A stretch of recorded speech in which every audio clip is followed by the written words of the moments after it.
What's up, everyone? Daddy Warbucks here, and today we are continuing our playthrough of the Rime of the Frost Maiden. Karis is the DM through the series, so I'm gonna let her set us up for today. Go ahead, Karis. Alrighty, so we are in the Netherese city of Ithran. We have started exploring through it.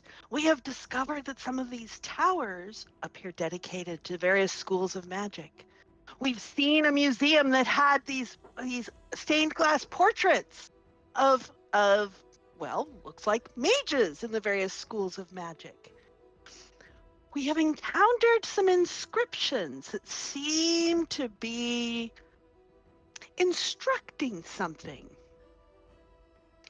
And we've found 3 of them so far.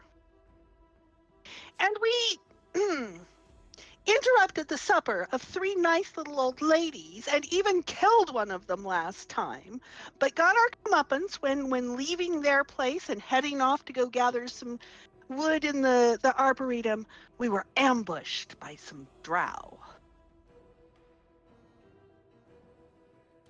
So after the drow ambush, after routing them, killing most of them, letting a couple escape, we settled down in one of the buildings nearby to rest and recover. So, the building that you chose to rest and recover in for the evening.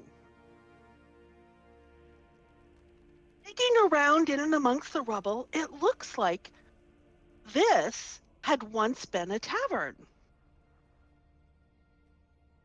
It looks like there was a bar. It looks like these were tables. It looks like, well, picking this up, okay, maybe this was a painting or something on the wall. It looks like that. So, as you are settling down for your long rest, which I will allow you to complete, Ooh. what are you going to do here in the building? You said there was a painting on the wall? Well, on the wall might be a bit of a stretch. It's kind of on the floor, leaning cockeyed, kind of half behind a chair. Okay, But it looks like it got might have been a painting. Okay. Does it look like any of the mages we've seen, or is it just like people having a nice time? Well, it looks like people sitting in a meditation-like pose, floating in the air. Oh, really? Are there 8 of them? It doesn't look quite as stylized as this, but it does look like there's sort of a dome with swirly colors around. Hey, you guys, do you want to look at this painting? This is really cool. They're all like, it's nice.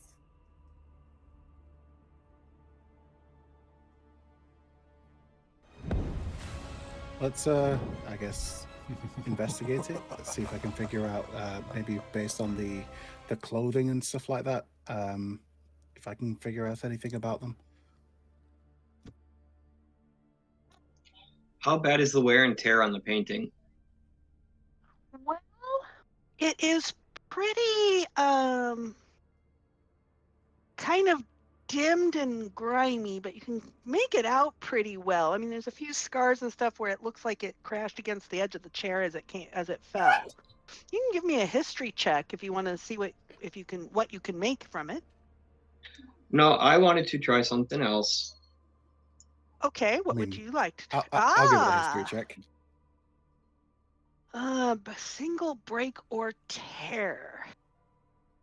Average. Gosh, I never thought I would see Tallies be average at history. Right.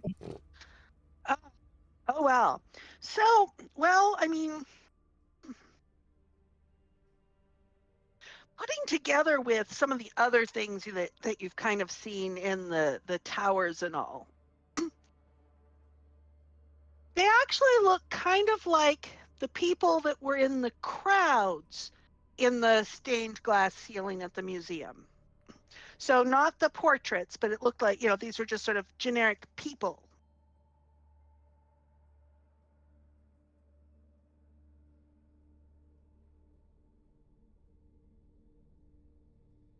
And Okay. are there 8 of them, or are there, how many are there? There are 5. Oh, handy, there are 5 of us. What do you think it Unrelated, I means? assure you. Of course. I mean, with a DM. Yeah, of course. Pull a I number. mean, just to be on the safe side, I'll go ahead and do a ritual cast detect magic. Okay.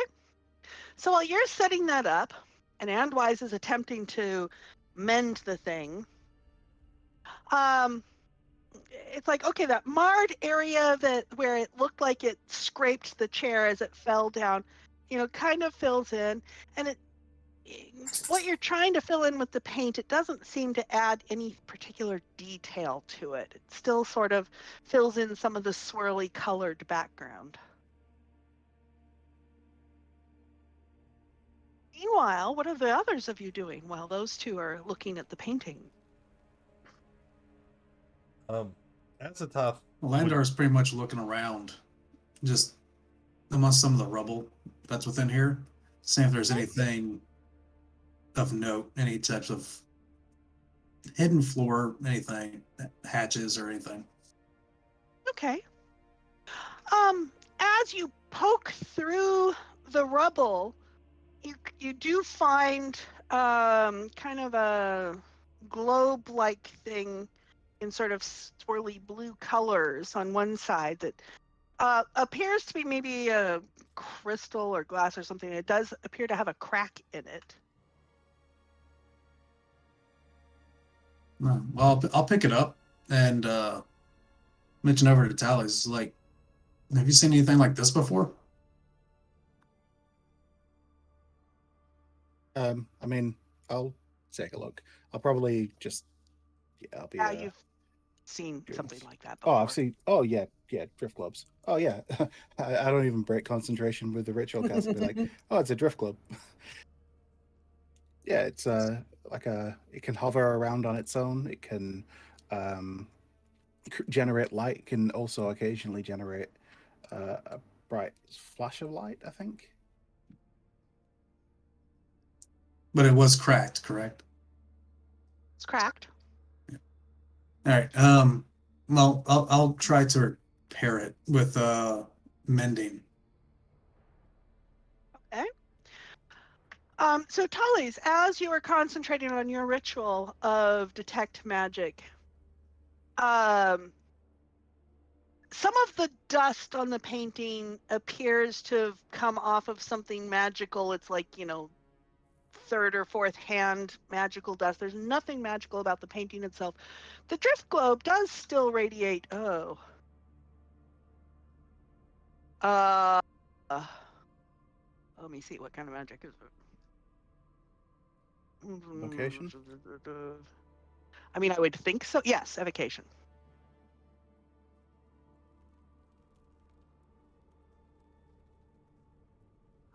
Okay, and so as you cast mending on it, it does seem to be repaired. I mean, the crack that was in it does seem to come, and it does seem to fit back into the pattern of it.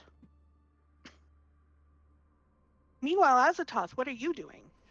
Azathoth has just been standing nearby, looking at the pictures, trying to figure out what the symbolism could mean, or if it means anything. So I guess I'd be helping Kira as they were puzzling over those same issues. Okay. Well, so the two of you do come across an image digging through, which actually looks somewhat familiar to Azathoth. It doesn't look exactly like this, but it looks like it's depicting the same sort of thing. And there's actually an inscription down along the bottom of it. Okay. Is can I read the inscription? Well, no, it's that almost not quite draconic sort of script that I don't think we established that you could read. Okay. So then noticing it, I would call for our very most learned mage, because I know they can probably translate it. So, Tallies, look at this here. It says something. Huh. Actually, this image is reminiscent of that vision that we sort of shared. But yeah, let's take a look at this inscription. So the inscription calls this a mythalar, and it sort of holds it in honor the mythalar that holds Ithran aloft and can recharge magic and control the weather, that this is a great instrument of control. Okay, I relay the information exactly as you described it. A mythalar? Oh, Let's see, you would have the spelling there, so there you go. Oh, thank you. I think the important Helpful thing twingas. is it can control the weather. Yeah, so it would seem. Are It's you likely thinking that, what I'm thinking? I mean, it's we can either end the long winter, or it might be something that's What? the In the winter? That'd be ridiculous. No. We gain control over the sky and sun itself, and then we extort the 10 towns and force Oh. them to pay us for enough No, sunlight No, to I was, raise their crop. I was thinking You don't that think just that's a there good wouldn't idea? We'll live like be any kings. clouds. Oh, I just didn't want Well- any clouds. the only issue I see with it is that if it's capable of doing this, and obviously, I mean, Auril created this long winter. Good thinking. We're either she thinking has small something to say potatoes about with it. controlling the weather. If it's that powerful, yes, you're right. We could use it to just eradicate that or threaten to. We don't actually Oh. want. Are you guys the baddies? I would just be concerned about Auril showing up and either having a problem with us using this, going against her wishes, or the fact that she's using it to begin with and would probably have some protections in place, and maybe a fail-safe or two. So it's just worth being careful, is all. I mean, okay, so you read it, right? And you said it's really powerful magic? Sure is. Could we use it against Oral? Like a weapon? Do you think she's here Possibly. right now? Listening? I mean, something that might help as well is one of its features that can recharge magic. If it can recharge magic, maybe it could restore some of the functionality of the Nautilus. And make it float? We have an artificer on hand. We might be able to get the city to float again as well. Imagine having a flying fortress and an airship as well. Quit reading my thoughts. With plenty of armaments on board, which should offend. You know, if we do get the city flying again, we can easily clear out a small corner to park the Nautilus. That should be easy enough.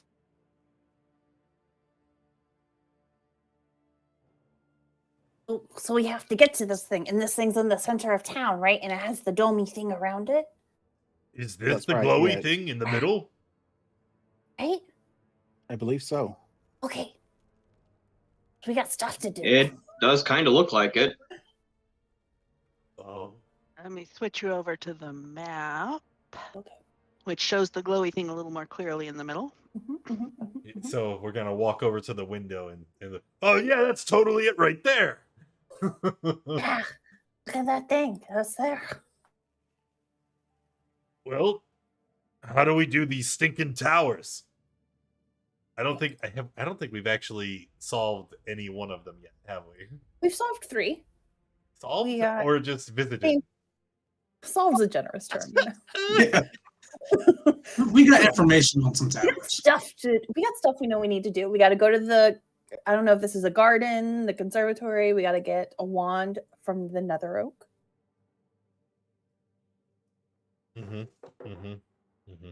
I think that was what we were going to do next. Mm-hmm. Mm-hmm. Mm-hmm. Then we just got to go to the other towers. I mean, And based on what wise. we found in the towers so far, it seems like going to each of the towers will yield instructions to Yeah. be able to Solve a somehow different tower? activate the city. Well, Yeah. probably. Well, I mean, solve a different tower is maybe the main one in the One. middle that has the wall of force around it, preventing access.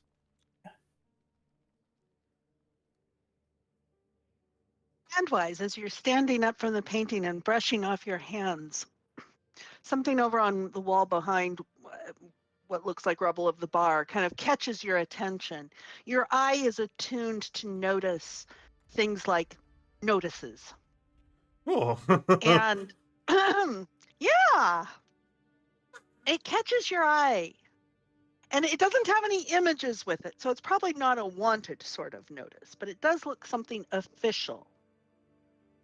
All right, I'm gonna go take a look at it because yeah,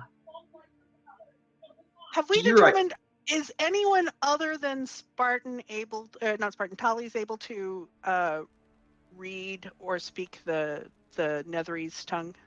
Loss? I don't remember how that determination was made. I think only Tali's is able to. Nerd. He's a scribe wizard. Of course he's a nerd. A scribe wizard / Definitionally. sage. Yeah. Sage, yeah. I mean, yeah, you can't get much more nerdy than that, except possibly an artificer. I don't know. He could be a scribe wizard that also plays Dungeons and Dragons. Oh god. All right. Good thing none of us do that. All right. Anyway. So, So, where are you do going we to do go? anything about the noticing? I'm gonna grab the notice and bring it over to Tally's, ask him what it says.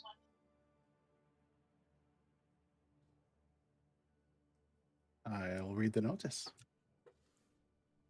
Basically says, only you can keep the city clean. Use prestidigitation liberally everywhere.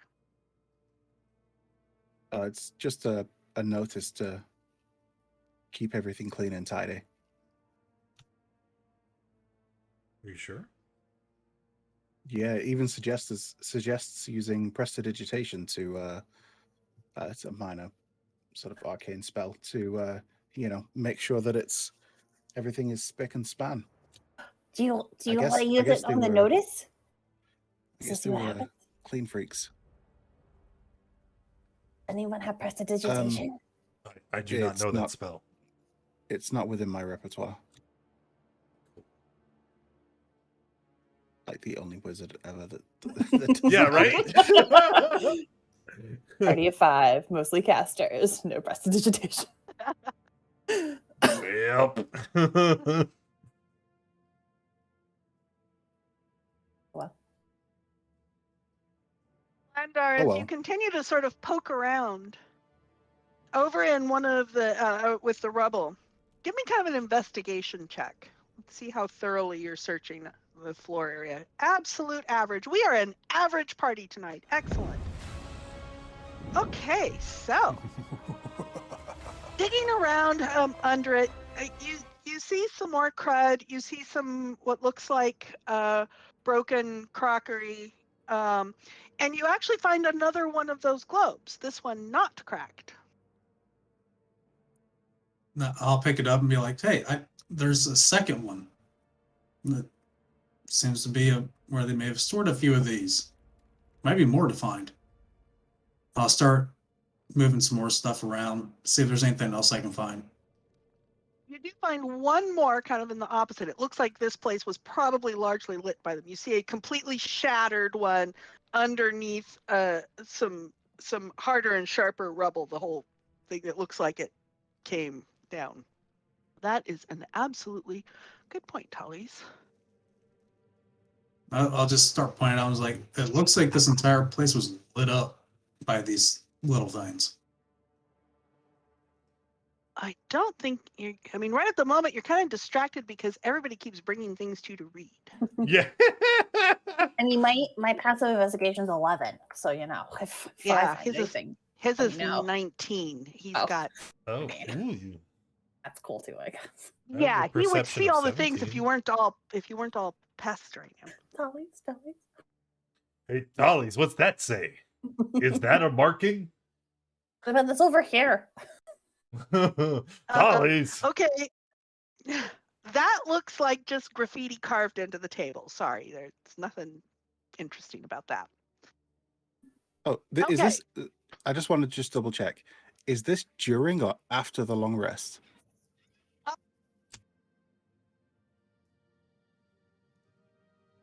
Let you sort of stage out how much you do before you take your rest and how much you how much you do before the rest and how much you do after the rest. I'll let you pace your time. Because I have this feature. I was gonna ask. That is a good feature. Mm-hmm. I would certainly allow you to do that. As you finish your long rests, please give me a round of constitution checks. Oh, Is this against a spell or magical effect? It is against a magical effect.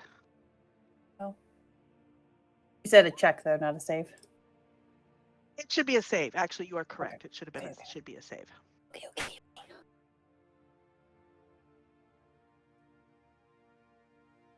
Okay, I need 3 more. 2 more. Okay. Nice. Azathoth has Awesome. the constitution of I don't know what, but something really sturdy. Yeah, glad I got my Okay. nat 20 out of the way. Woo! Yeah. All right. Anything else you want to do before you start heading out? Hey, Endwise, can you, now that we've had a minute to sit, do you think you could take this and kind of hobble it into a blade instead of a blunt instrument? I'm still on this. I can't let it go. Like, Not with what we have here. I need access to like a forge and something. Once we get out of here and get back to our fortress, I can put an edge on it. Or if we come across a forge in here, I can put an edge on it.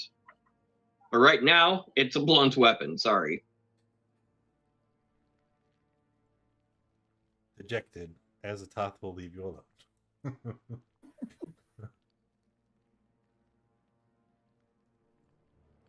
So, where do we go then?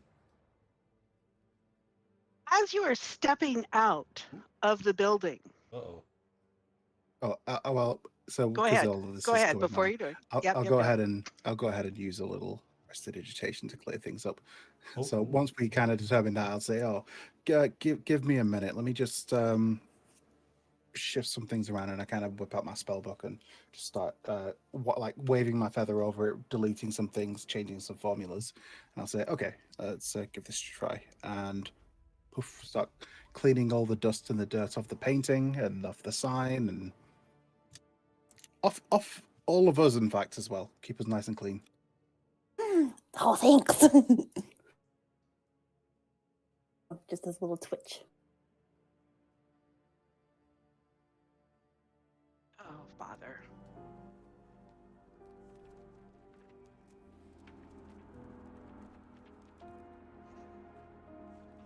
Let's try it this way. Okay. And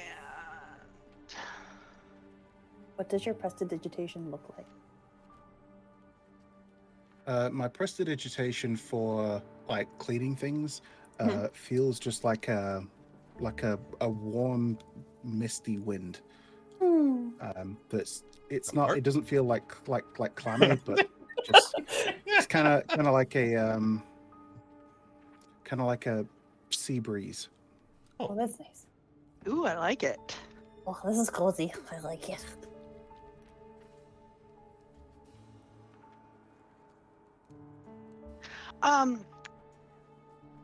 Tallies and Wise, I need each of you to roll a d6 for me.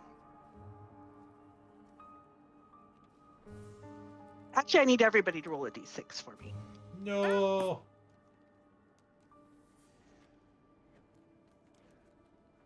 6. Okay.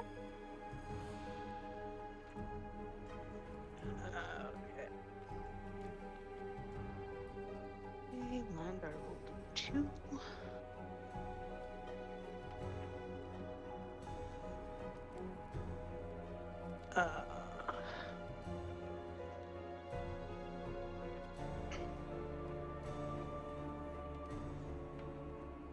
Okay. Okay, so now are you ready to step out of the building? Can we do a little look-see first? Well, as you peek out, a flash kind of catches your attention in the distance. Kind of flash.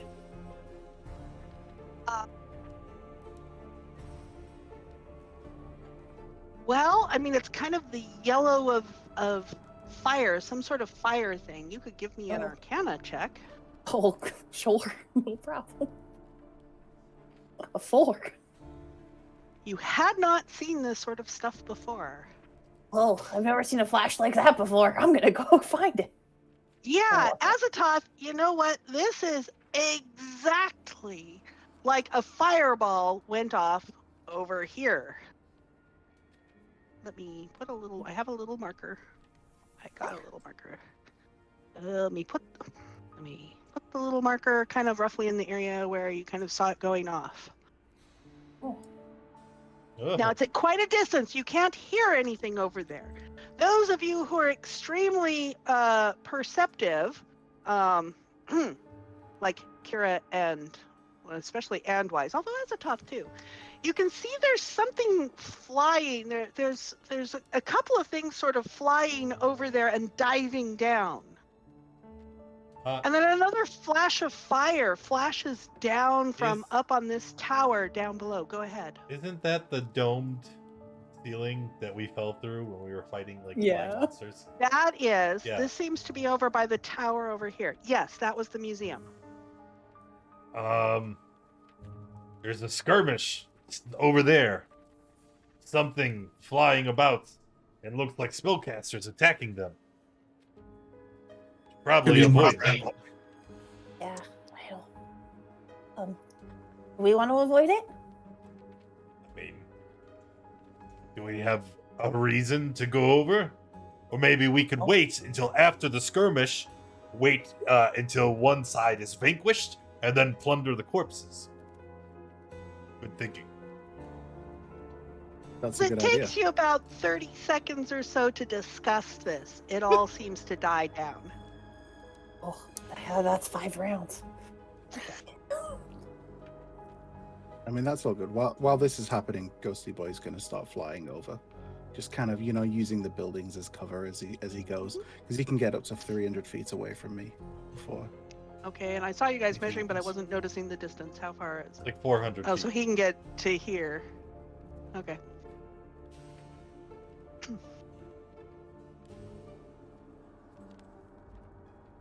He He'll can be get moving, but, close yeah. enough. He can get close enough to get a look at the tower. Let me describe the tower to you for him. Here we go. I mean, because the tower is more than 100 feet tall. You guys can see the tower a little bit from where you are. It's so tall. But as he gets a little bit closer, you can kind of see there's a rotating glass chamber hovering above it. I mean, it looks like it goes up, and then it looks like it's kind of something broken, and then it looks like this glass chamber is above it.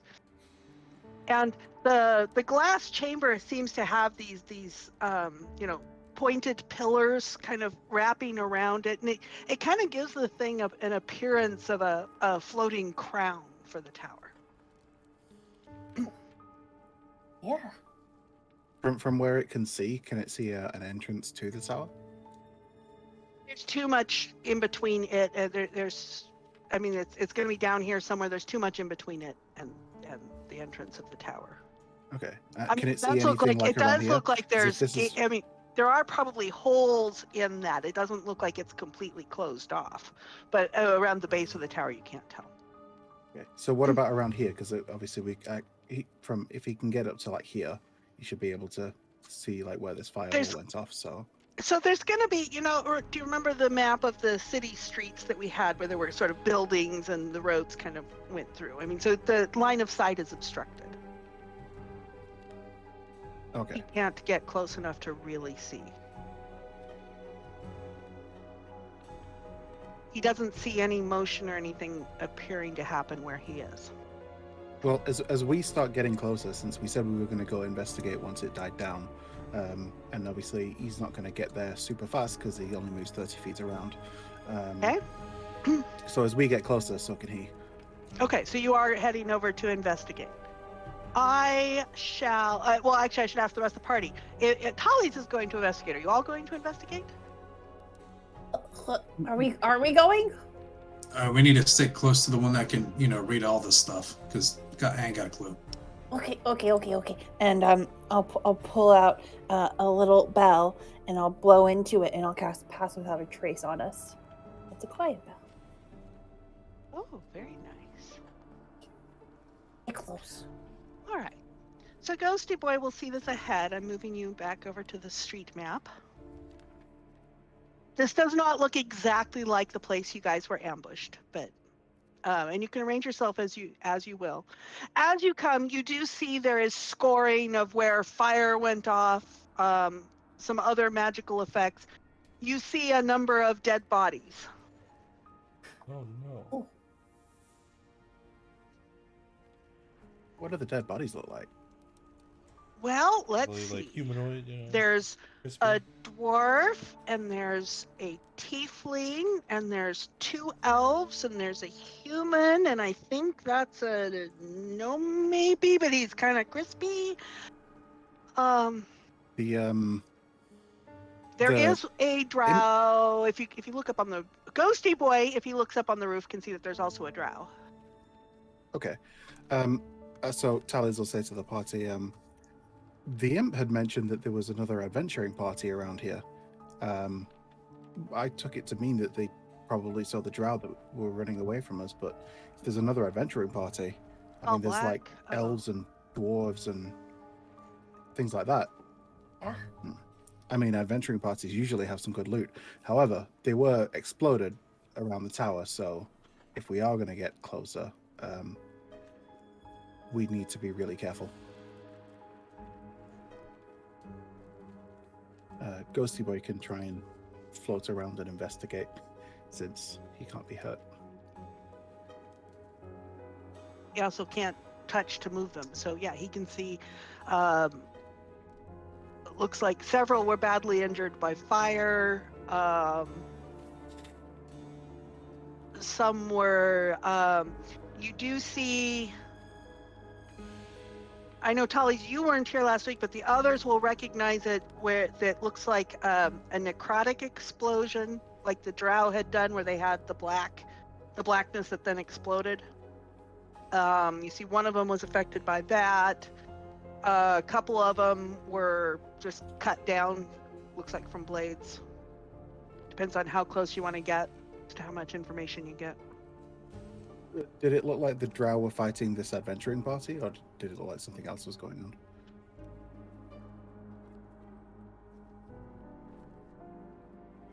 Probably. And most of these, so a couple of them look like they were wielding scimitars. The others look like they were casters. They did have daggers, but they look like they were probably casters. Okay. He can't move them, but he can like fly around and try and get a really good look at them. He's gonna see if they're carrying anything of note.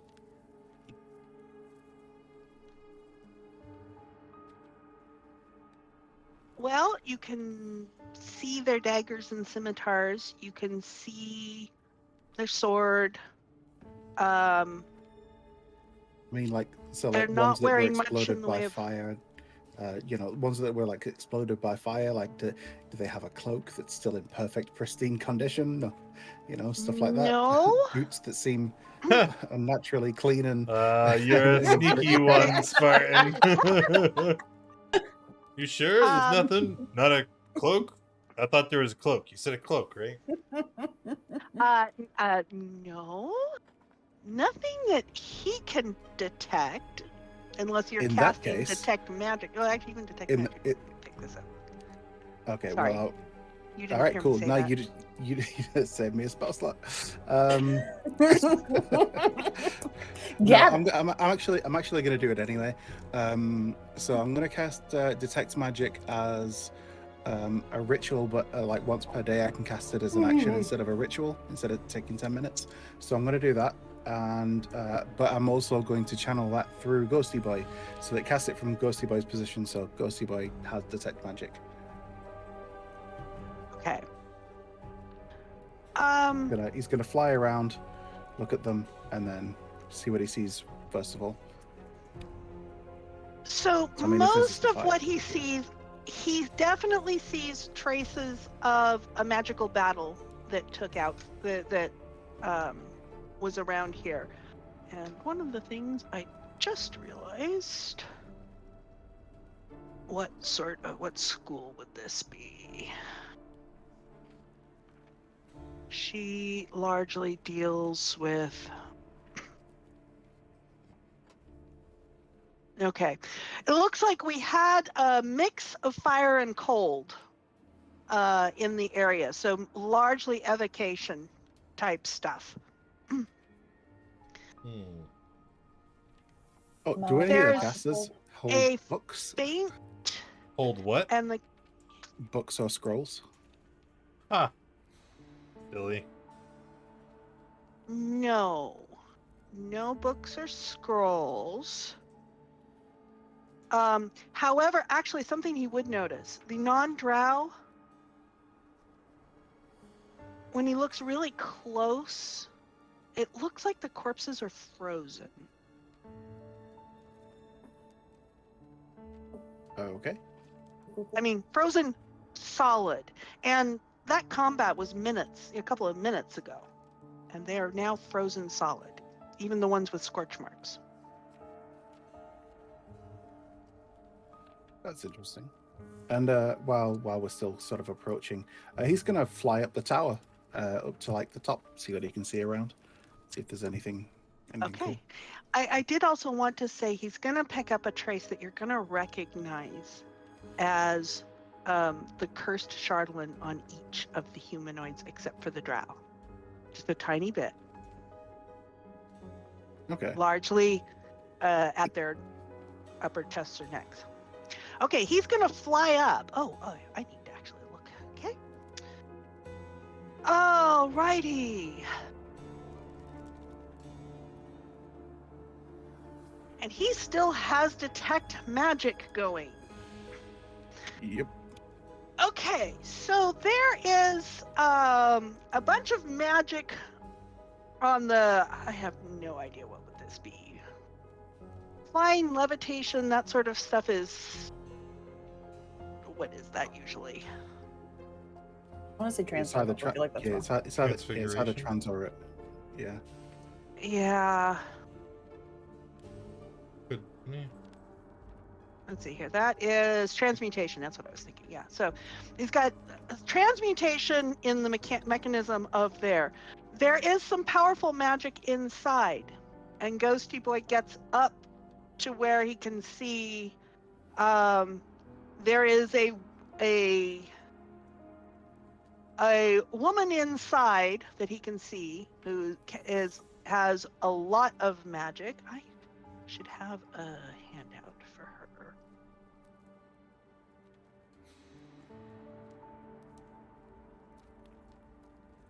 Oh, not that way. This way.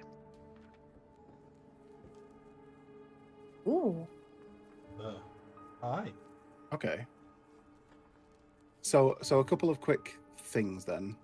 She looks like she's pacing sort of angrily, but also kind of sort of moving things about in there. Okay, so firstly, so as he was obviously flying around and then flew up the tower, obviously he got a lot closer this time. Can he see an entrance to the tower? Yes, there are openings in the glass around the tower. Some look like they were prior portals, some look like that's where it's broken out, but yes, there's pretty easy access if you can get up there. And looking in them, he could see like maybe stairs leading up.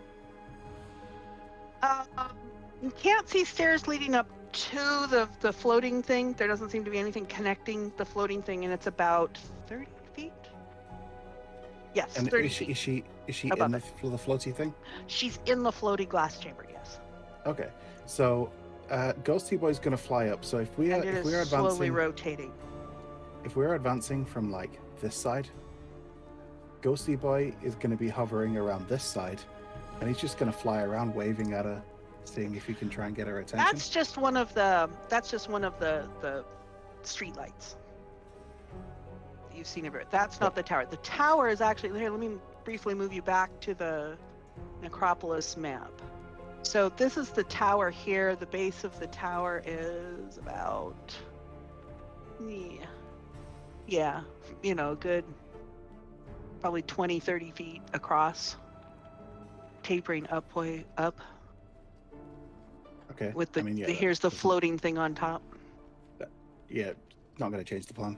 Ideally, if I'll he's move you going to back try and to- he's going to try and get her attention so that she's looking at him while we can advance with maybe not necessarily being seen. Okay. So this is over 100 feet tall to get up to the top of the tower, and then another 30 feet to get up to the glass room. That's fine. Are you relaying this information to your Yeah, party? yeah. Everything that we're doing as we're going, I'm relaying the information as we walk quietly. What are the rest of you doing while Ghosty Boy's been investigating? I'm eagerly awaiting the report. So Okay. just So waiting. he's been narrating. Right. I mean, waiting for a signal that if we're going into this tower, I'm ready to roll. And just keeping an eye out, just keeping watch. Okay, Andwise? Andwise and Ander are both following in the back quietly, and Andwise is sitting there fidgeting with like his pockets, making sure they're all securely fastened, and pockets, pouches, his pack, everything. He just fiddling with it like he doesn't think they're secure. Okay. So there are some entrances at the bottom. It looks like this was kind of a main traffic point. They're fairly wide. There's a fair amount of rubble in here. There's a staircase as you go in. There's a staircase coiling up the inside of the tower, the way there have been on some of the other ones. Some of the places, the staircase is kind of broken off some, but it wouldn't be that hard to go up to the roof area below the glowy, not glowy thing, the glass thing. Okay. While as we're approaching, so I'll obviously mention the woman upstairs, and say I'm going to try and get Ghosty Boy to maybe see if he can distract her and keep her eyes away from us. Maybe we can get up to the tower, figure out who she is, what she knows, what she's doing. Maybe we'll try and incapacitate her first, make sure, but like to try and get some information out of her. So if we can avoid killing her, that'd be really helpful. To try and give us a bit of a jump start. And Charlie kind of reaches into his cloak and pulls out a scroll, and heads over to Andwise and says, "Andwise, you good to vanish again?"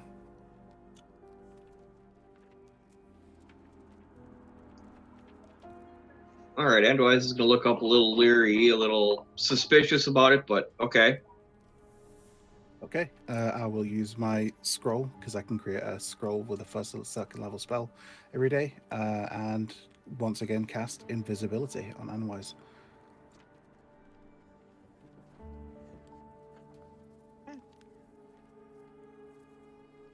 What are you doing with that? Do I have a blank tower circle area? Let's see.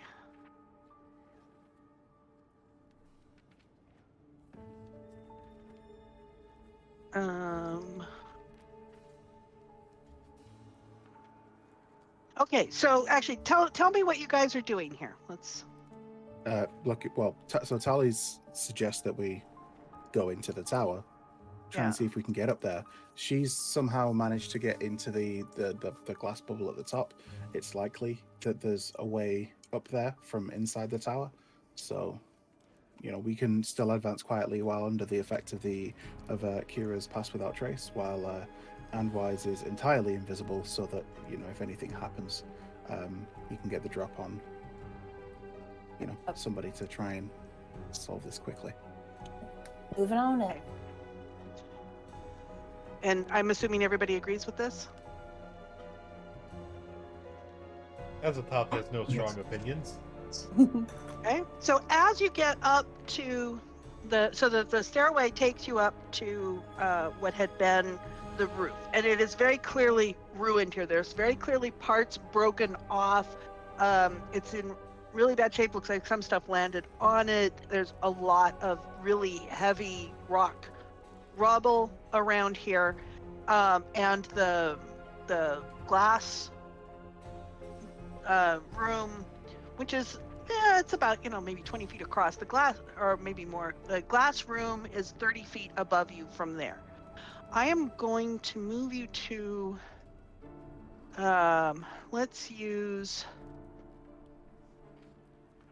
Let's use this map that we used for one of the towers to be the glowy room. So the I don't remember what that is. Did I move you guys? Yeah, I did. Cool.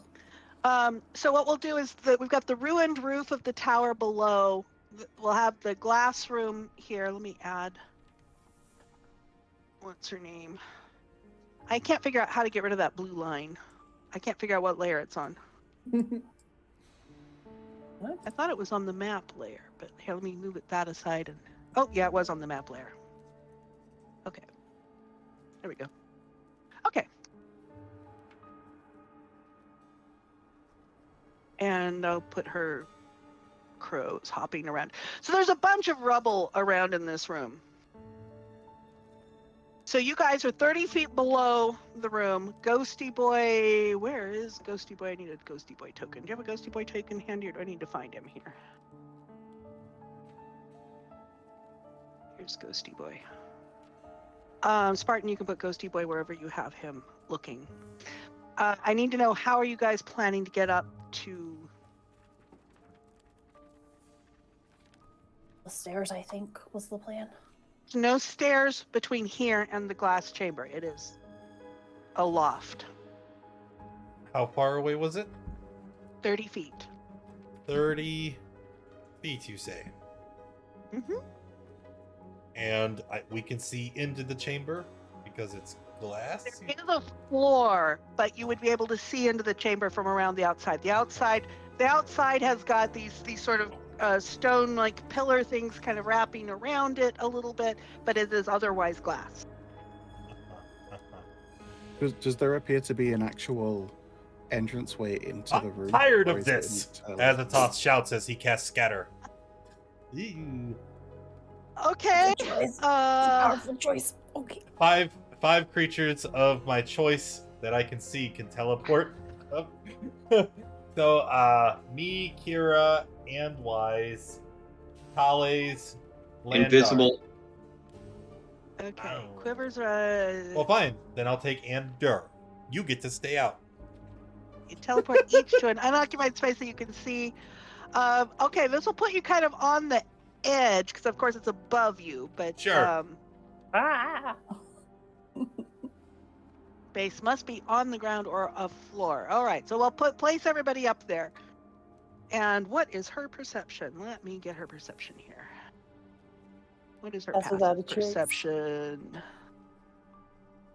Ah, okay.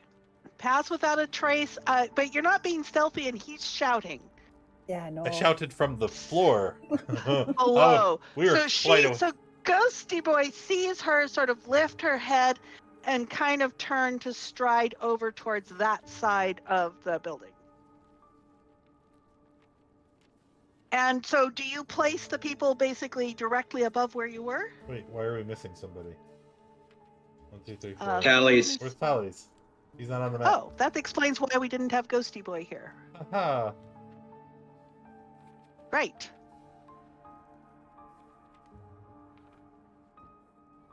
Okay. So you are up there, and there is a woman in front of you that looks very much like that image I showed you. Oh. Okay. She's looking at us? She is looking at you, yes. All right, Alright, Andrew is going to use her ability to cast her clone.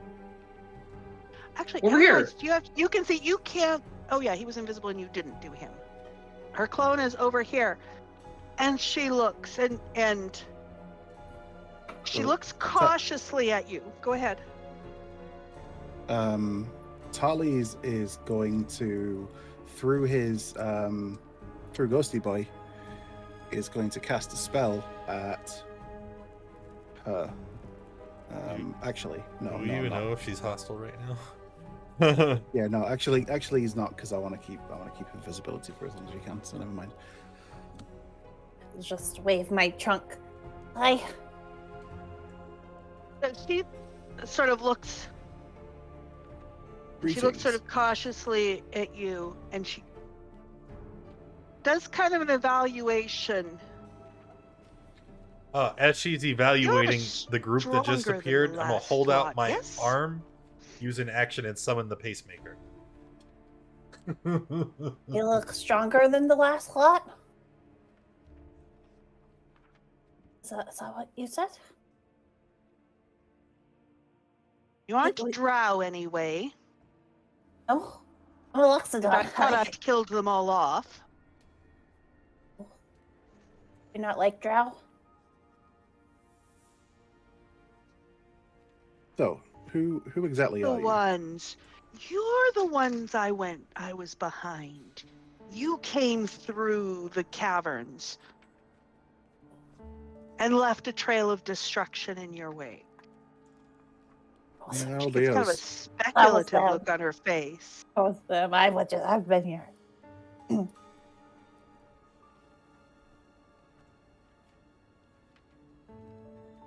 So, what brings you here, and why to this tower? Brings me here, and why to this tower? Probably the same thing that brings you here and to this tower. I mean, look at the view as she strides over to the edge. Look at the view. Isn't this quite the place from which to explore? Base of operations, perhaps. Explore. Okay, so she's being kind of suspicious. Can I insight, see if there's hints of some kind of sinister motive? Absolutely.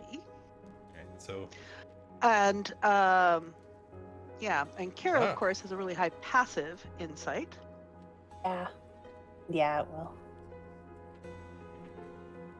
So, as she looks speculative. She looks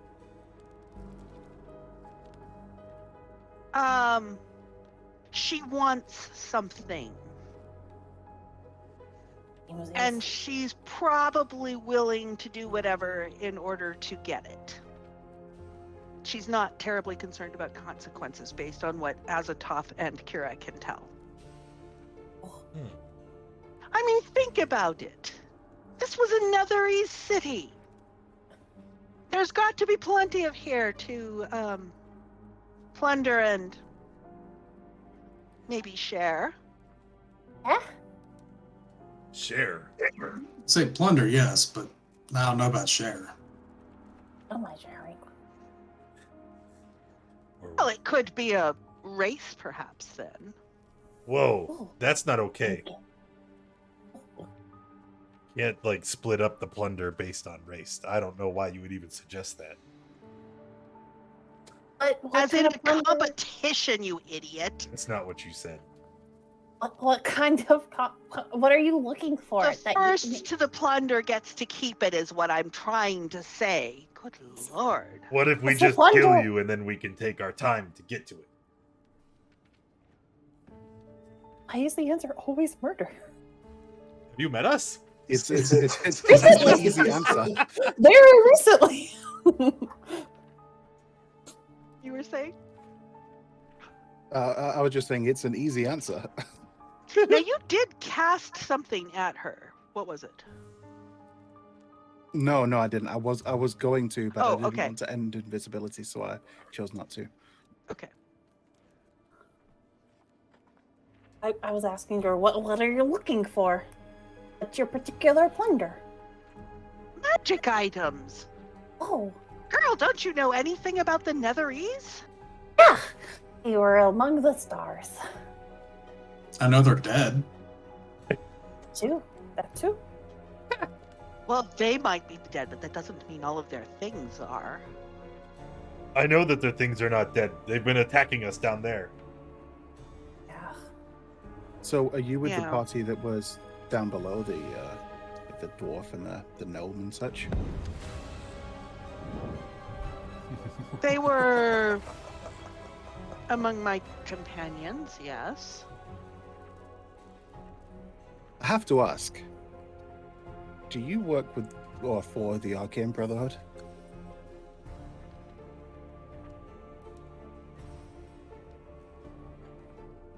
Work for? Or Work are for? a member of? Boy, I am the Arcane Brotherhood. Work All of them? for. Ghosty Boy casts Hold Person on her. What? Let's see. She's busy focusing on you, so she wouldn't notice that. What is her what's her save? 19. And hey, she rolled in that one, right?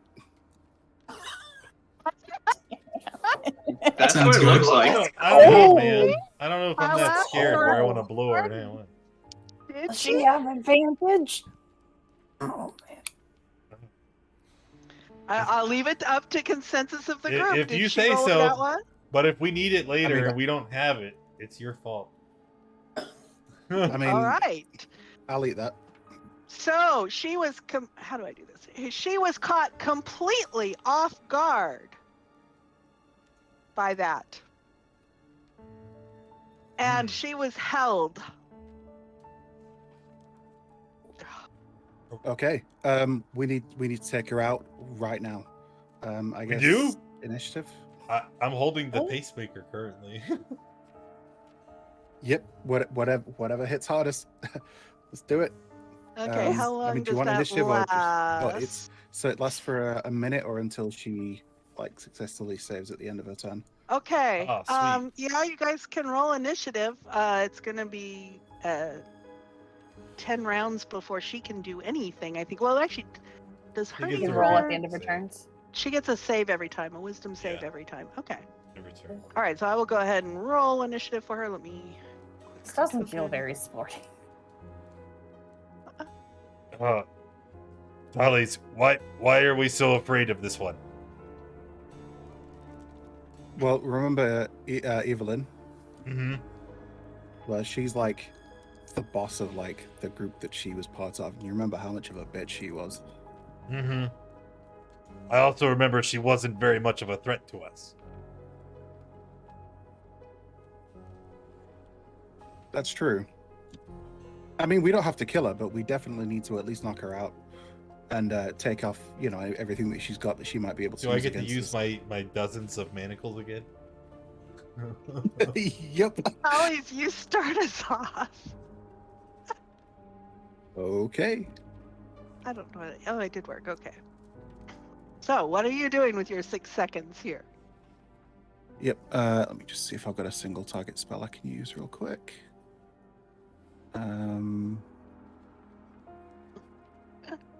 Because I have a lot of like not single target spells. Actually, based on where she sat, oh no, that wouldn't matter because it's con based. So I am going to cast. No,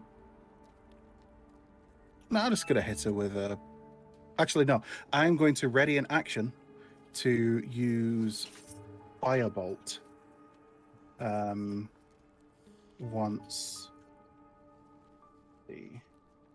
Once Azathoth has taken his turn, or once Azathoth has hit her. wasn't Azathoth immediately after you? No, it wasn't. It No, was I'm Landar's immediately last. after you. Okay, so you are holding that until after that. Are Oh, you actually, doing any? you know what? I'm not even going to do that because I can't.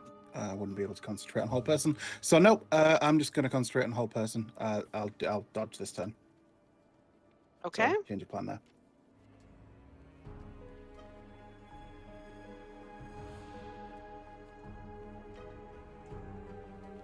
All right. Brings us to Landar. All right, well, you know me. I'm going to run up here and start punching.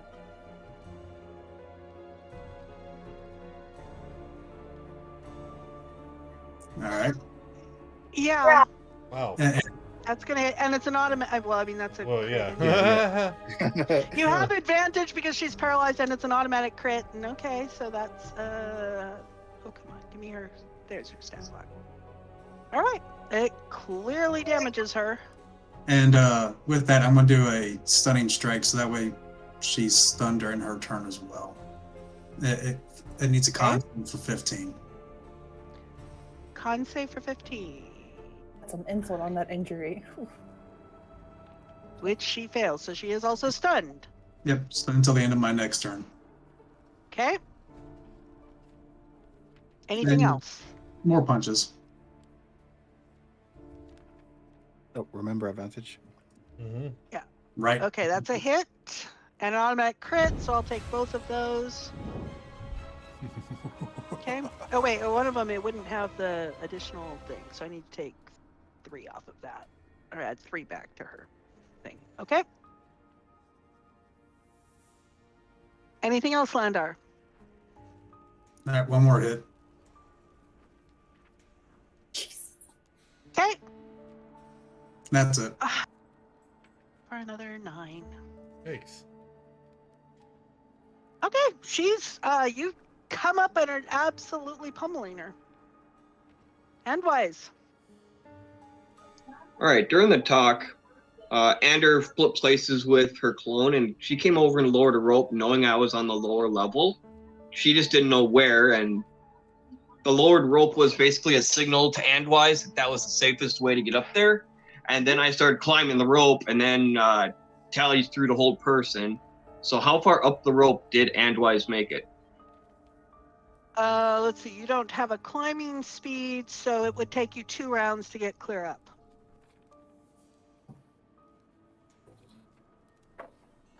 All right.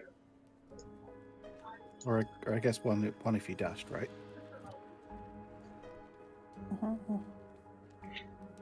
mean, do you really think someone proficient, even someone proficient, could get up a 30-foot rope in 6 seconds? Well, I mean, maybe, yeah. Dungeons and He can- Dragons. Rules can is take written, 3 yeah. movements in- He can Yeah, take 3 rules movements is in a written. He turn. probably could, yeah. And you could dash and get up in 1. Realistically, nah.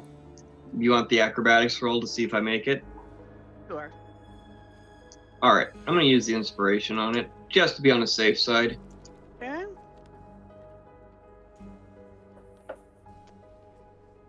All right. Yeah. Yeah. I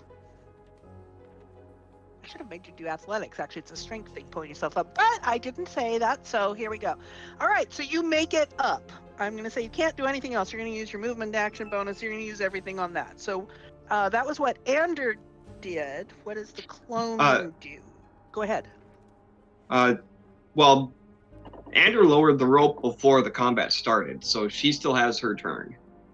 Yes. She is going to pull out the sword and swing it, and the clone is going to draw their sword, turn it around, face the pommel at Avra's face, and try to smack her in the face with like a knockout blow. Okay.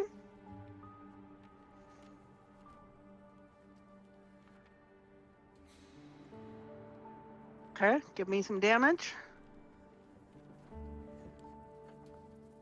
Give me another damage. Okay, so that's another 5. So that'd be 10 total. Okay. Then Ander, who's looking right at Landar, is going to say, hit her again. using the Sword of Perun, Uh-huh. even though the clone swung. Uh-huh. Give me another damage on top of that.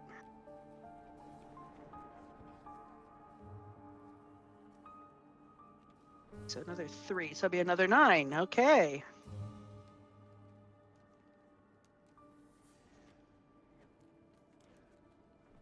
Any of your other critters, your homunculus, your little dragon?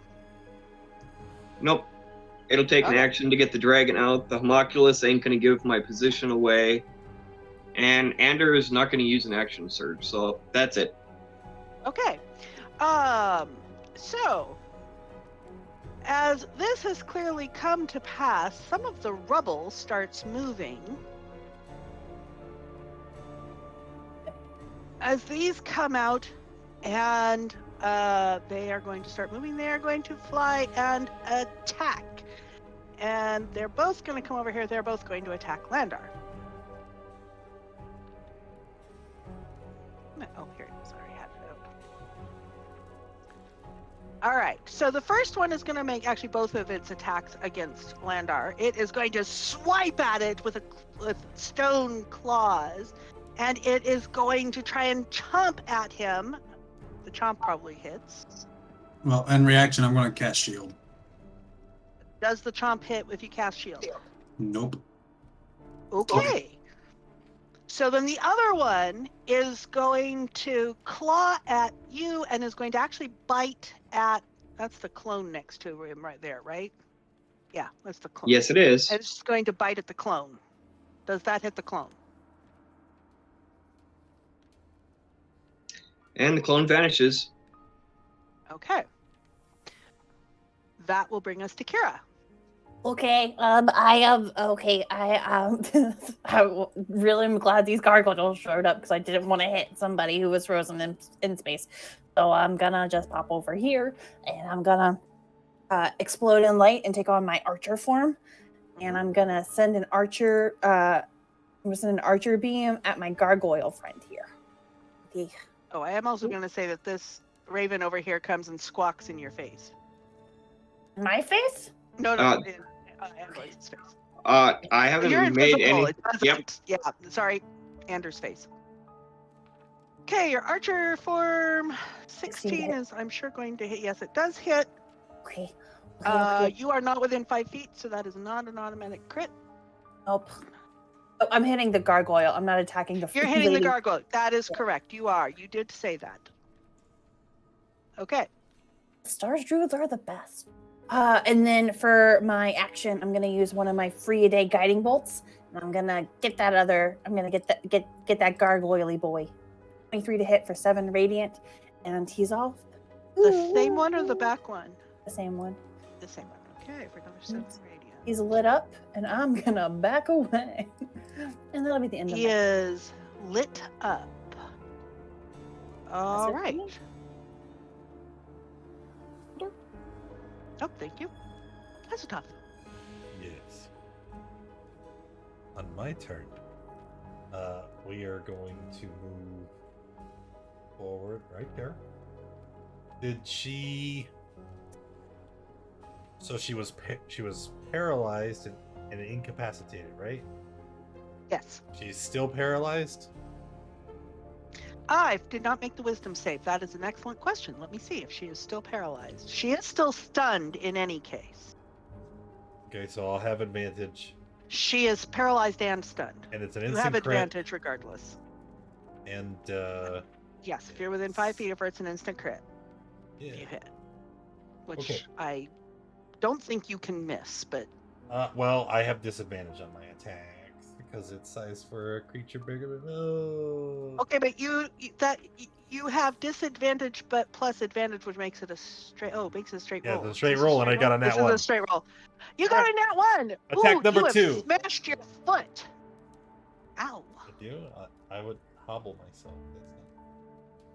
Okay, it's attack number 2. All right, here we go. Oop, 15. That let me hit. guess. 15 hits. Oh, 15. Yes, 15 hits. Okay, cool. Because it hit twice. Yeah, Alright, yeah. So it's an auto crit, so I'll roll damage twice. Oh, good lord. All right. So how much 88. of this? 88, because it's only 5 necrotic per hit. Okay, but it's we take off the You would lose 4, so it'd be 84. What? strength, mod, and magic. Because you, you'll yeah. it would But only you- be the the- 66 again, wouldn't it? What? Why? Okay, what gets double? Isn't it the roll part that gets doubled for a crit? Yes. I roll 66 twice. Which is 43 and 40. Oh no, because that's plus No, 10. it adds the Yeah. It's got all the it's got all the that was a 17 test. other in You guys it. passed. So- You caught it. Okay, so it is 23. So it is 66. 88 minus 17, 71. All right, that's way more than 26. I don't even know why we It's way more bothered. than 26. This is true. This is true. All right. Was that non-lethal? I know that others were trying to be non-lethal, but I don't know about Azatoth. So I forgot to say non-lethal, but I was totally gonna do what the party had wanted, and they didn't want to kill her. But I didn't say it. So Nothing says non-lethal. Give me like a wisdom save. Let's see how in line you were with the party. Oh, she's dead. yep. She's been Ah! tasty. Azatoth got carried away. Azatoth got carried away. Couldn't help it. It's just so heavy. And she's like, I am the Arcane Brotherhood squish. She is squished. She is paste. In yes. other news, I She have didn't even get to do anything else, any of her spells at all. I have killed a creature, so I get to attack this gargoyle as Yes, a you bonus do. action Yes, you do. with disadvantage. All right. with it is. advantage. Oh no, just With it doesn't. doesn't matter. Doesn't matter. It ends up a straight roll again. Yep. Yeah. 2 not 1. Jeez. Well, after that, I think I'm finished. Okay, brings us back to dollars. Okay, Tally's is going to turn around and I guess let's get this one up here since it's kind of focusing pretty heavily on Landar. Landar there. Yep, Let's it was hit just it raking with- its claws at Landar. Yeah, let's go ahead and hit it with this one. Wisdom save. I would like to see a gargoyle laugh. All right. So Wisdom the save. particulars of this is that it trembles in fear. Its mind's just filled with the whatever scares it the most. And so instead of falling to the ground laughing, it's falling to the ground like in the fetal position, trying to hide from something that is scaring it. So it is cringing and hiding, which definitely isn't going to give it any incapacitated, unable to stand. Okay, so it is now prone. Tally's is gonna take a couple of steps back, and then that's it. Let's see, prone and incapacitated. Okay, Landar. All right. Pigeons, definitely. No. Water, seeping water that then freezes and makes cracks grow. Well, seeing this one girl all of a sudden drop unexpectedly, just cowering in fear, my attention's going to turn to this one. Okay. All right. Those all hit. However, you notice as you hit them, it's kind of like ow, and it doesn't seem like your Oh, You know never he's- mind. Never mind. he Yeah, is. never mind. I saw the not made with, and I forgot the non-magical part. Never mind. It works just fine. 19 plus 15 is 34. Oh, it crumbles into dust at your feet. Hooray. Nice. That's not a 0. I wanted to hang on. Let me make that a 0 instead of an O. There we go. It crumbles to dust at your feet.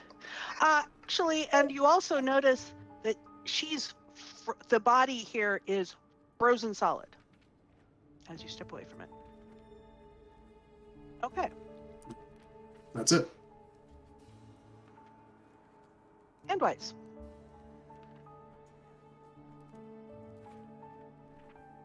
All right, seeing everything dropping, Andwise is not gonna break his invisibility. I'm not sure It how already long. broke. Oh, it's already broke.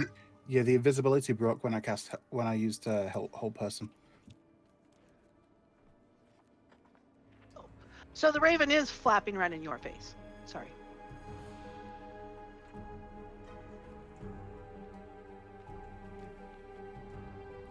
All right.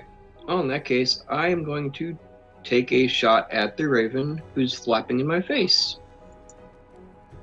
Okay. And the raven explodes in a puff of feathers. It And only then, had 1 hit point. I mean, it's not a puff of and then singed I'm gonna, feathers. I'm gonna take a second shot at the gargoyle that's weeping on the ground there. Okay.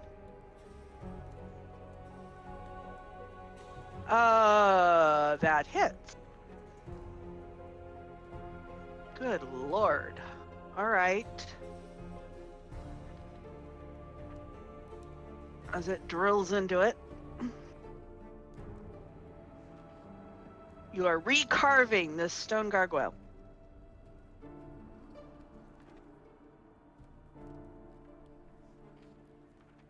It gets All right. to make a save with advantage against the hideous laughter if it takes damage. Oh, excellent. That was wisdom again? Yep, Yeah, it's still not. it has advantage. Oh, if it it's has from advantage. damage. Yeah. Cool. Still fails. What is this DC again? 19. Oh, it could possibly, but yeah. All Very right, and unlikely. Andrew's gonna move forward, use bonus action to resummon the clone. Mm-hmm. Gonna swing her sword at the gargoyle through the clone.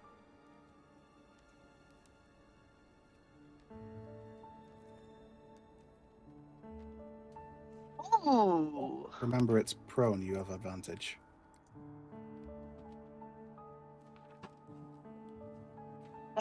Still a miss. But you don't hit Landar. I mean, you wouldn't have done any damage to Landar, but... Landar, you're jostling her! Why are you jostling her elbow? All right, and following that,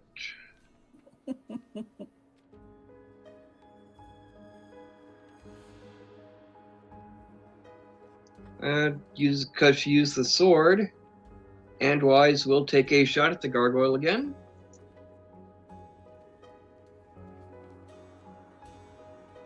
That will hit. And that will turn it to dust. Taking us out of initiative. Left. Loot! Taking everything this woman has. Alrighty. So, you're gonna search the body, aren't you? Sure am. Of course. Yeah. I'm gonna pop into my dragon Yes. form as starry form. Alrighty. What all does she have? She has... Well, she had this is a staff. She had a staff right in her hand. I am sure that Tally's is going to go digging around through all of her pouches, correct? Absolutely. So that you would find a book with a white leather cover and vellum pages, and a sigil burned into the front cover. Spell book if I ever heard one. Yeah, let me see here. Let me get you the list.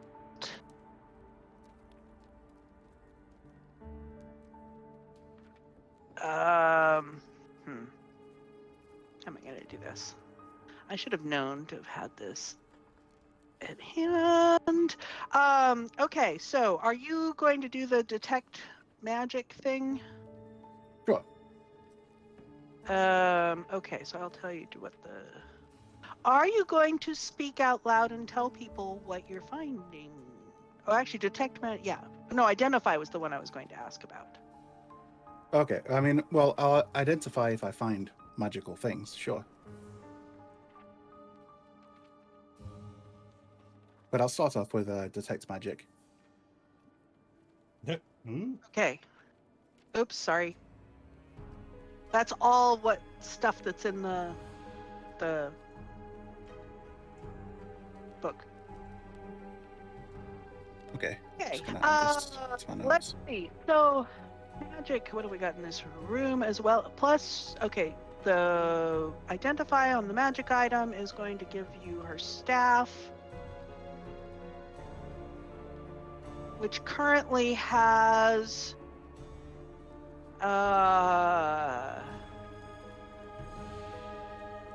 currently has 3 charges left.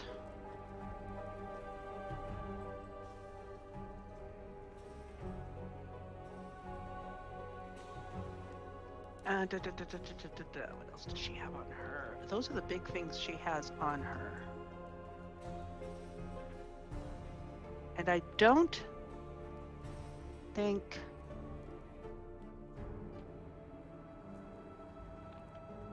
Yeah, no, those are the big things that she has on her. And in this room...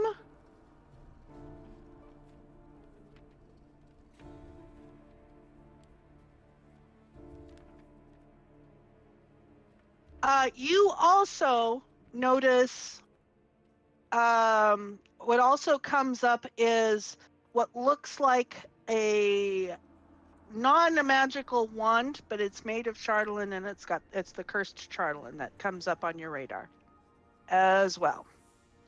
And those things are not magicals. Okay, so who is going digging around and looting and pillaging and... Does she have any components on her? I mean, she's a wizard. She has a spell book. She's a wizard. Maybe she She's does. got components. She is going to be, considering how much she used getting through the caves and how much she used in the fight below, we'll say she's running a little low. She's only got about Well, 75. bear in mind, most of spell components, unless they say otherwise, they're not consumed when you use them. So you don't have to This keep is true. rebuying So them. she actually has quite a lot. She has she has components for all of those spells. So On she has her. a component pouch. Well, yeah, she has a Yeah. component pouch, and she Yeah, has basic component pouch. whatever the specific for those additional ones. She's got the components for all of them. I'll let you do the research on that. I know by now I should know you're going to ask that because you do every time. You'd think I'd learn, Yep. but You mentioned a wand. That would catch my eye. yes, made of charlatan. Yes. Yeah, so I'll say that, oh yeah, this wand's made of charlatan. It's not magical. It's made of charlatan, but it's that cursed charlatan that we dealt with before that, does crazy stuff. Do you pick it up, Hazatoth? You seem interested. Oh, you seem interested if I'm interested enough to pick it up. So, of course I will. Would Of course you will. While grasping it, you feel a sudden urge to use it and bash somebody over the head. Oh. But the urge is actually pretty easily resisted. I'm not even going to make you roll for it. But what if I want to bash someone in the head? Like, there's an elephant standing next to me with their back turned to me. And I just give in to the voice from the wand. She's muted. I can't even hear them protesting, so I have to. How dare you? Don't acknowledge the elephant in the room. She's there for a reason. So yeah, If I pick see up you the try wand to and hit me, I'm gonna woe you so fast. I'm gonna boop you with the wand. I'm gonna woe you then. Okay, so whatever that is, it's not going to hurt. It's going to take off 2, subtract from the number rolled. All right. So, you are proficient in hitting people with things. Just give me a roll 20 roll. Just a D20. Give me a D20. Just give me a D20 roll. Yeah. Oh. It's half-hearted. I mean, I did say this is easily resisted. It is kind of half-hearted, and she does woo you, and but it does tap her. It does no damage.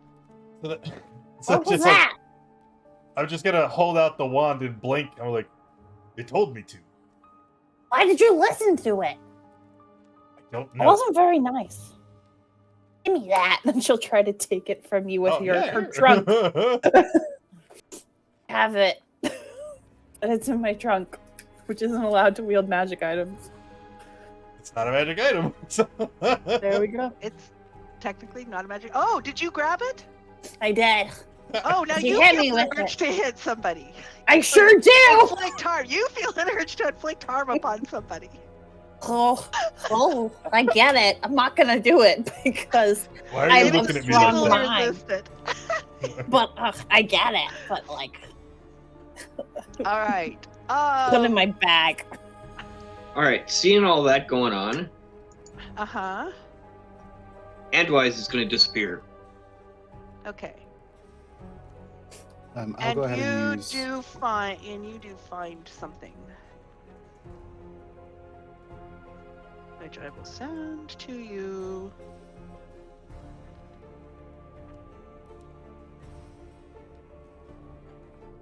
Okay. All right, so what else? What are other people doing while Azatoth and Kira are squabbling at each other?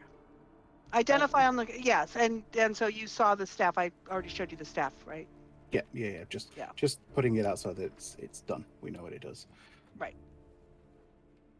You tell people what the staff does. Yeah. I'll say. Looks like this is a magical staff for spellcasters to use.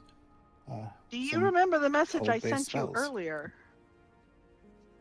Yeah. Okay. Okay. All right. Lendar, what are you doing? I'm just pretty much walking around, checking things out, taking a look at things. If there's anything of interest that might further us to get to where we need to be. Give me an investigation check. I'm great with these.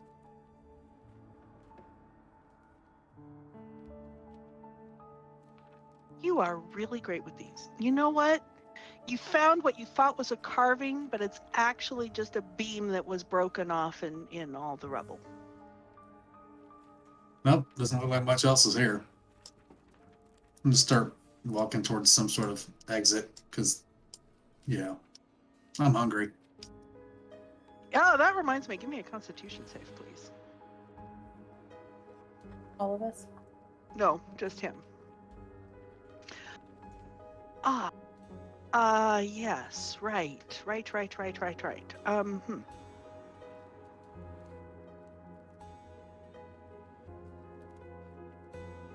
been a while since I've looked this up.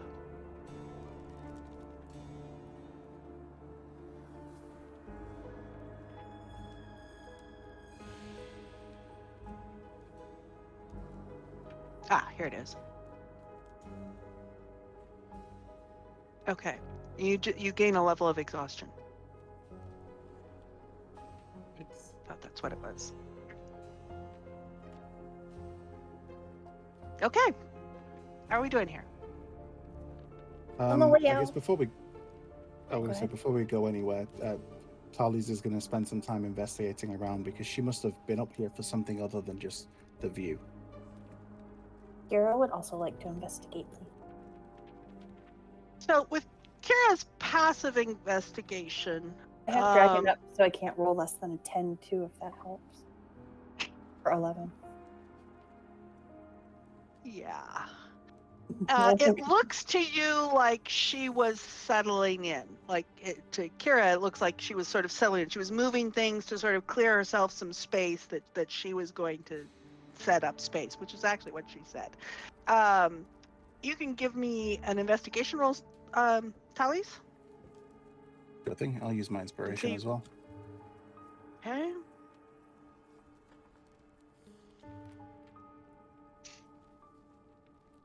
All right, and so yeah, She wasn't looking for something specifically here. She was setting up, as she said. Yeah, but I She mean, was clearly going to use this as her center. You know, she had cleared some things away from the windows so that she could look out. She was clearing herself some space. She hadn't actually moved anything in yet other than a small basic pack. She didn't have a lot of the equipment and stuff with her. all right. So remember, my investigation was to investigate everything around rather than just focusing on what she was doing. Okay. It was based on the knowledge that she was up here, and I figured that she might have been doing something else. But the check was to investigate around this room to see if there was anything of note. Okay. And I don't think there's anything else particular of note. Actually, you might. Actually, you would find. What?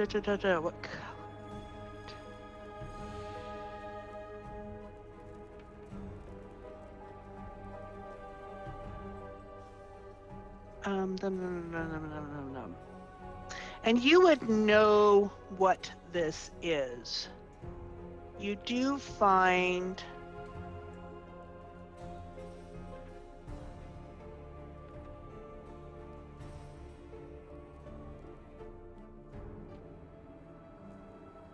okay. You do find an ion stone of self-preservation. Let's see. Okay, let's take a look at that. Do you tell people you've got it, or do you also, or is it obvious? And Andwise, roll me a d20, please.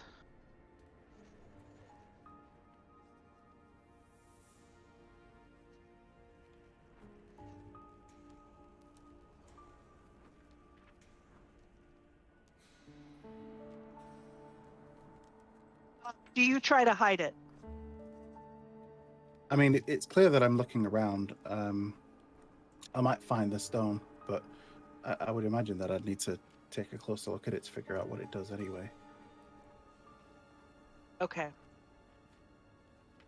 So I'm not necessarily trying to hide it, but I'm not exactly being like, "Hey guys, I found this," you know. All right. Okay.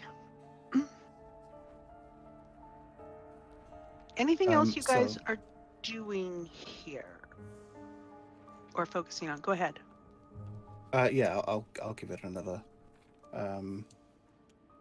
identify. Okay, so you know what it is and its properties are. Kira, particularly, what are you doing? Well, I was just looking around. And while we're up here and he starts to do identify again, could I take a look out of the windows to see if I can see anybody that's wandering about? Yes, exactly. That's what I was hoping you were doing. Okay. I thought of all of them, you'd be the one looking at. So as you look out, I'm going to take you guys back to the map. Okay. There we go. I'm going to take you back to the map. So as you're looking around, you know, you have a great view of the area from here. And as you're looking down to see how much can you see, you can see that it looks like right at the base, not quite where the fight was, but right at the base of the tower, you can tell there is, it looks like an encampment was being set up down there. Give me a perception roll, please. How long has it been since the start of the fight? Just out of curiosity. Since the start of the fight, maybe 15 minutes. Okay, then I don't have it up anymore. Okay. Not advantage. I'm not smelling nothing.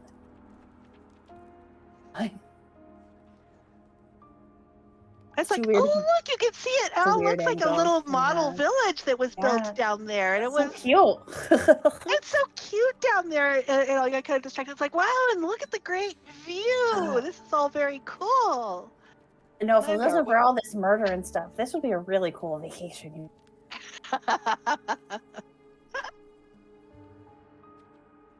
And you're also noticing, you know, the ice, you know, the really cool ice figures that And it's like, and if you were artistically inclined, it's like, that would make a pretty good picture.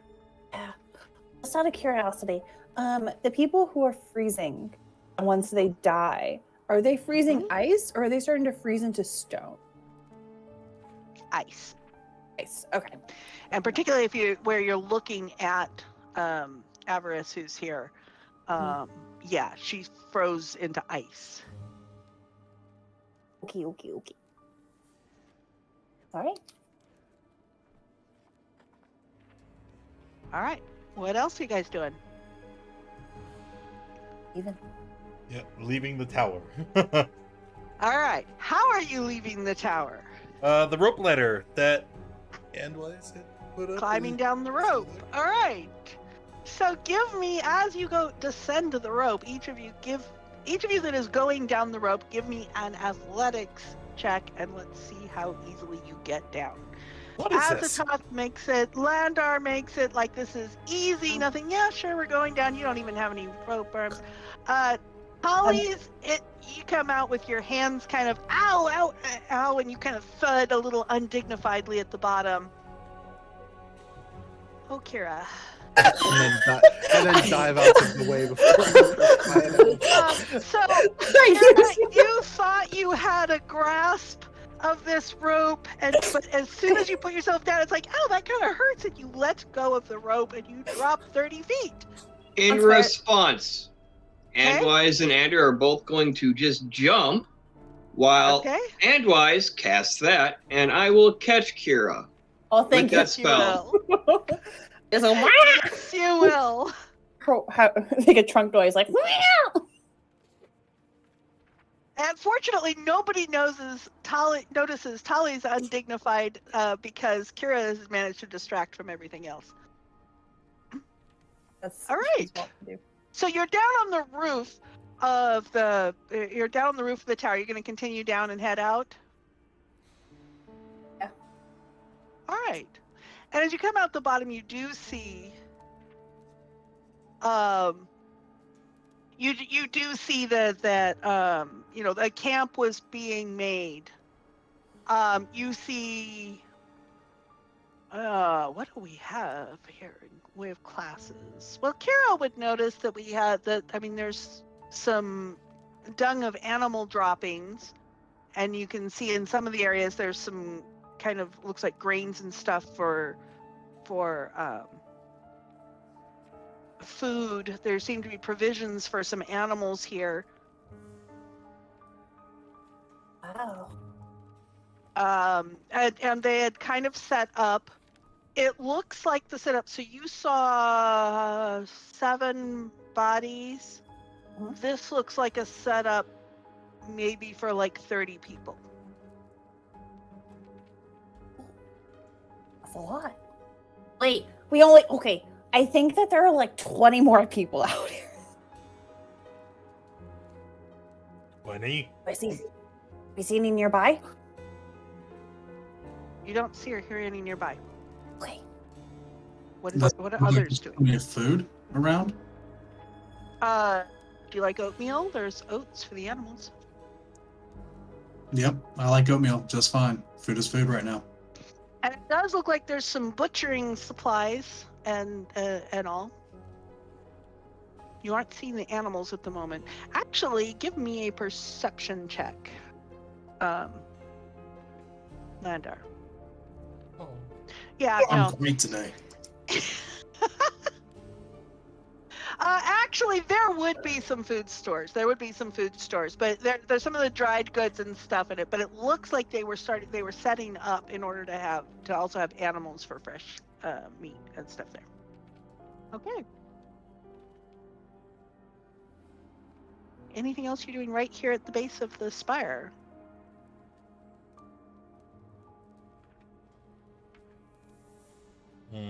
I guess just investigate the corpses to see if they have anything. I mean, obviously, Avarice They weren't was up right there. She had here. They were a little ways off. Okay. Okay, so investigating the corpses. With Ghosty Boy up in the air, keeping an eye out for. Okay. Yeah. They're very frozen, which makes them kind of difficult to manipulate. But searching pretty thoroughly, you do find each of them wearing an amulet. And that's what, and I mean, it's right where you had seen the trigger of the Chatelaine before. Where did I put that? Aha!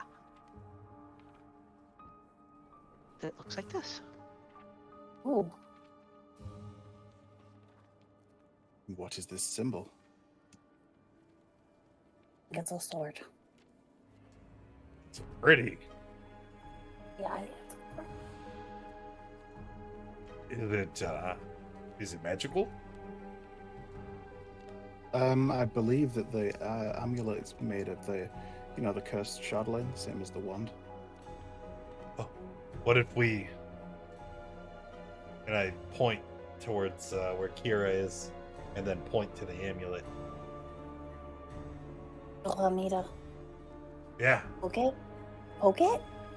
Wait, before we do anything with it, I want to see if I actually know what this symbol is. It's a sword. That's not a symbol. This is me speaking to the DM. Speak to the DM again. I want to try and see if I know what this symbol means. Okay. Give me history. History it is. Any bonuses for sage background? No. Any bonuses for Sage background? Um,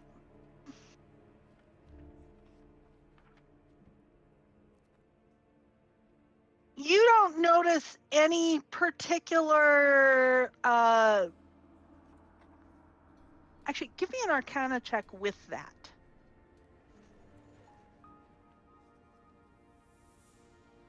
No, it isn't a symbol directly linked to anything specific. It's probably just a local symbol that they're using, but you have kind of a vague sense that there's something else involved with it. I mean, it sort of seems like a local thing, but it doesn't feel like a local thing. But it's kind of vague. Even with 27s and 28s. Okay. Some. Okay, so with maybe Landar local raiding the version. food stores and Tolly's investigating the bodies and Andwise sneaking around. Andwise, what are you doing with your sneaky self? Just looking to see what everyone else is doing. What is But- Kira? Oh, go ahead, Andwise. I just didn't want them to know that I'm watching to see what everyone's doing. Okay, with a 29, nobody's passive is that high, so they'd have to be specifically looking. Okay, Kira, what are you doing down here? I'm waiting for everybody to finish so we can go get the tree stuff that we've been trying to get for a couple we're sessions. gonna touch the wand to the thing. I think that we're gotta go. So is Azatoth touching the wand? Oh no, she has the wand. I That's why have you're it. asking her. That's right. I have it. So Azatoth is trying to get Kira to touch the wand to an amulet.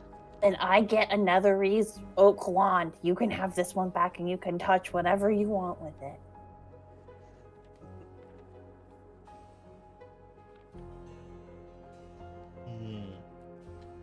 I'm going to take the wand and promptly touch it to the thing. I didn't give it to you. Please. Okay, if you say please, I guess.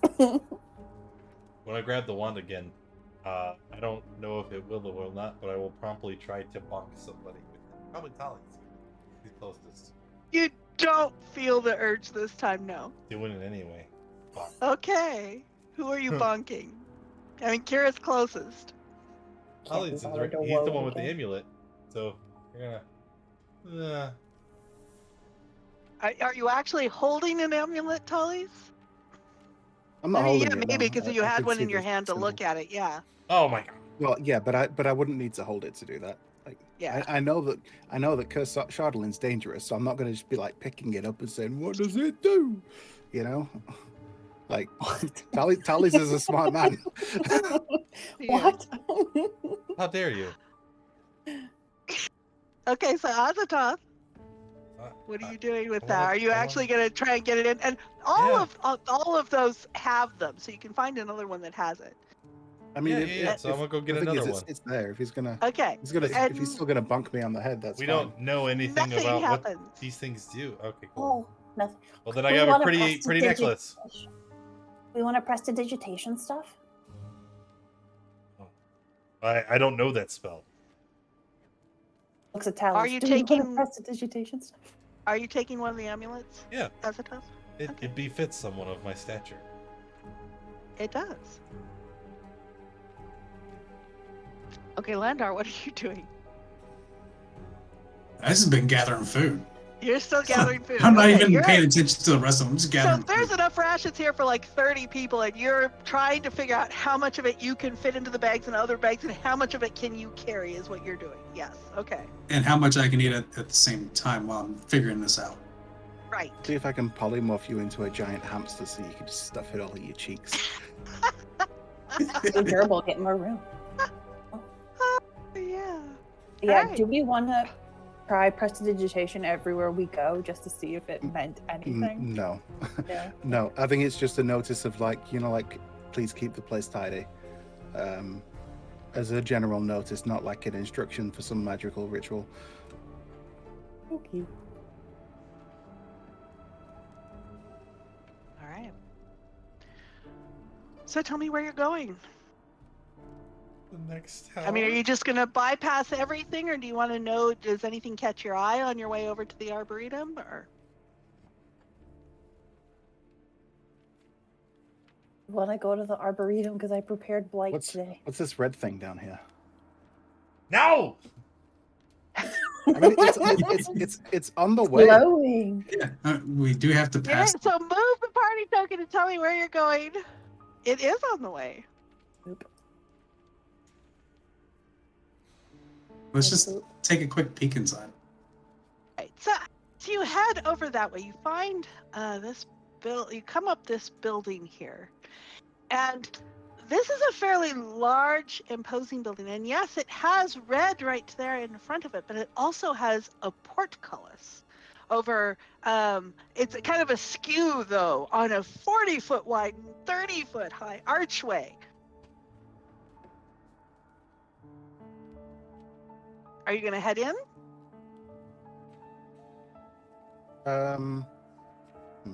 So what's the red thing that I can see? It appears to just be red, part of the red building. It doesn't appear anything like fire or anything like that. So it's just It does seem like a wall that's fairly painted red. sinister place. I mean, with this big, huge portcullis and a big, heavy building. It does seem like Sounds a fairly interesting. sinister place. Can I perhaps do can I take a good smell and see if there are any like fresh scents that like maybe someone's been here recently or anything like that? Like a perception Yes, check you with certainly my can. nose? Okay. And you're still right there, kind of at the doorway. D4. No, nothing fresh, nothing new. It's stale. Ghosty Boy's gonna go in and look around. Okay. Ghosty Boy kind of finds himself in a maze with a bunch of doors. On the sides. There's a maze of corridors that have lots and lots of these doors. Any keyholes or gaps in the door? Some small barred windows set into them. Okay, take a look. Does it look like And- a prison, as I would probably guess? Yeah, probably look like a prison. And as you look in, many of the cells were populated, and there are some that look like they might have died of impact. Some look like they might have starved. Okay, so it looks like this place was a prison, and there are lots of dead people inside. How long do you spend looking or having Ghosty Boy look around? Like 5 or 10 minutes. Okay. Maybe.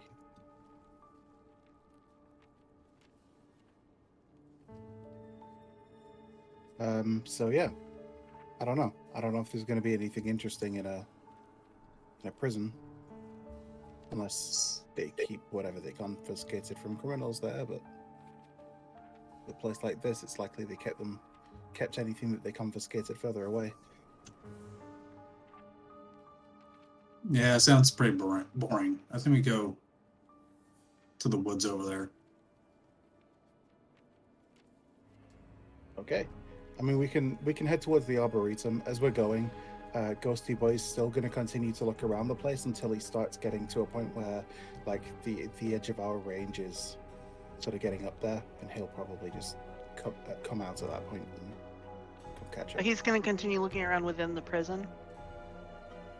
Yeah. Just as you're about to get out of range for him, he does sort of find one where there's a gap in a collapsed wall that he's able to look through. And looking, and he looks what looks like maybe an infirmary in huge disarray. I mean, it looks like everything's been sort of, well, like it would be if it were in a city that had gone crash and everything had kind of been scattered. There is, in the middle of the room, though, on the operating table that's been tilted over on the side,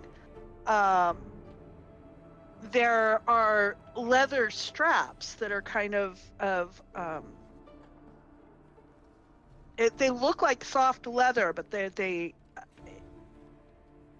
I mean, it sort of looks like they would be binding something there, but there's nothing So there. what? Empty restraints. Except they look like, I mean, looking at it, it looks like soft leather. They should be draping. I see. Okay. I mean, so Ghosty Boy's actually really small. So if there's like a crack in there, and he could just fly into the room and take a close look. He's gonna, like fly around and see what he bumps into. Just take a close look at everything as he's going. And when we start getting close to that range, he'll leave. But I'll relay the information to everybody else. It looks like there's a room with like an operating table that there may be something on it, like something invisible, like an invisible creature on there, but maybe not. Could be nothing. And it's like all the way in the prison. And prisons are meant to be pretty difficult to get out of, so if there are any traps,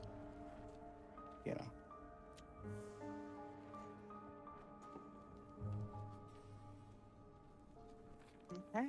So you guys But are for now, heading I guess it's over to the let's go to Arboretum? the Arboretum. All right. Okay, so as you approach, and I have a map of the Arboretum, I'm moving you to. So as you approach the Arboretum, you come across, you're starting off with some of the pavement, like what's been around. There seem to be these vents in the floor, and out of them comes kind of a vapor. Some sort of a vapor coming through them that sort of goes up. And as you get closer, when you look up, it looks almost like there's is it an illusion? Is it probably illusion of sort of a hemisphere over the top that looks like the night sky with a field of stars, except sometimes it kind of flickers and it looks like it's a storm, and then it flickers back and it's the night sky. And as you come up to it, I mean, there's a canopy of golden leaves that on the trees. There's sort of a sunken basin in here. And the branches sway a little bit, even though the air is deathly still. You can hear some moving around within the space. Before we go in, I'd like to get an idea of what this mist is. So if you don't mind giving it 10 minutes for me to detect. Okay.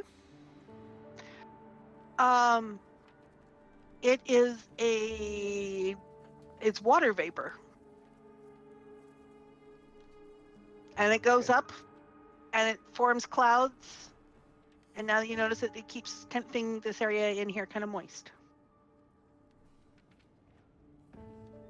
Okay, so there's nothing magical about the water vapor.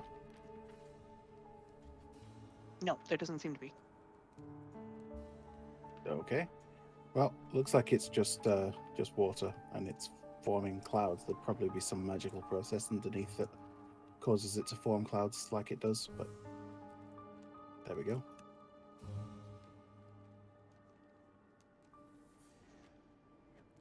Can we go in? Go ahead. You can. I mean, it goes down around the edge of it. Yeah. It kind of goes down into the bowl. And as you catch sight, it looks like you see some people, as you catch glimpses of some people that are doing something with the plants.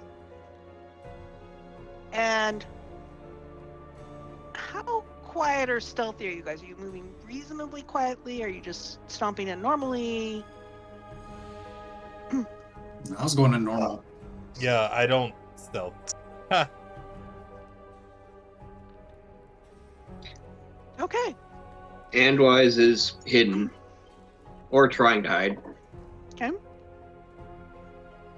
So there seem to be a couple of figures coming from each direction that look sort of curiously at you. I have a handout for them hello. too, I think.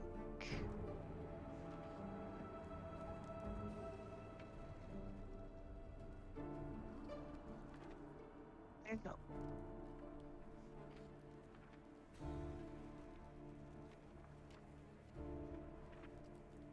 That appear to be sort of moving towards you. They do not look hostile. They look like they have a sort of defensive posture as they move. They don't get too close to you, but they watch you very carefully.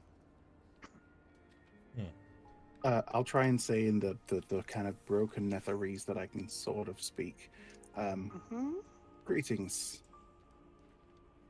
Who might you be?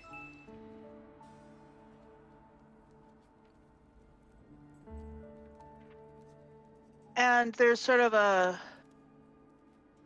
slight flicker. You get the sense that the one that closest one seems to understand you, but does not say anything.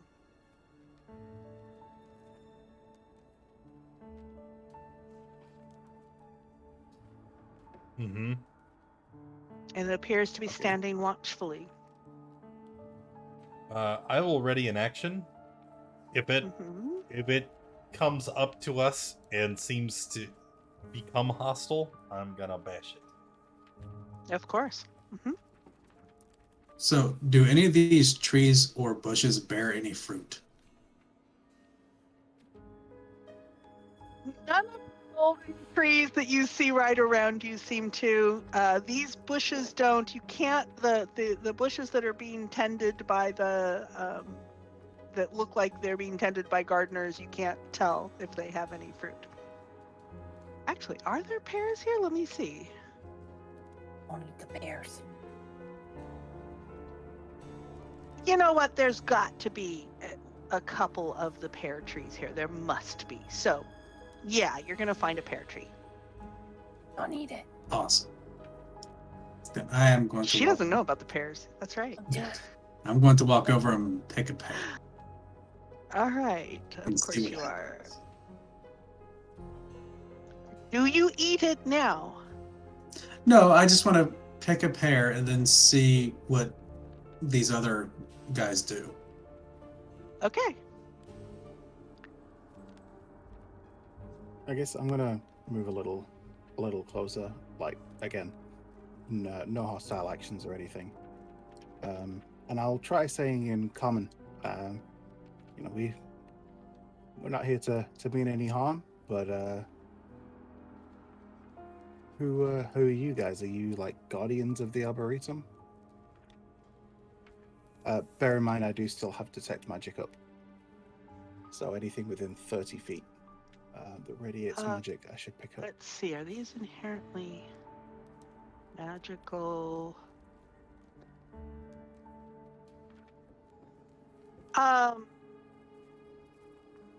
There is something sort of magical about them.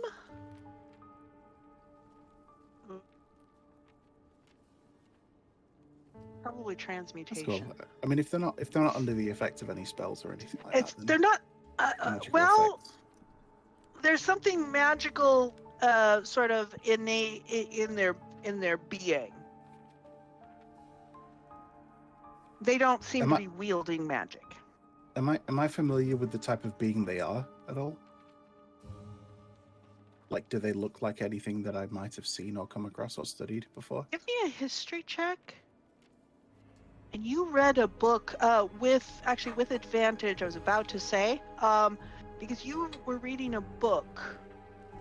These would have been discussed in that book you were reading of some of the creations of the wizards here.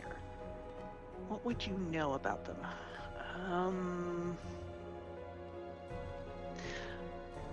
They were created in a few different types, and usually fit to a purpose. So they were created to be servants fit to a purpose, is what you would remember. Okay. This one, I mean, these look well suited to be guards, for example.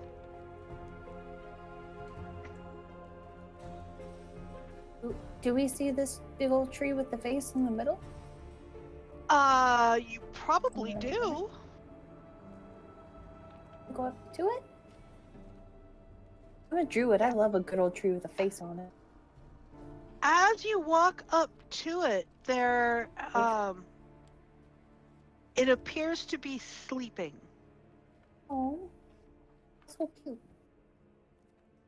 I'll try to come up gently and be like, "Excuse me, sir?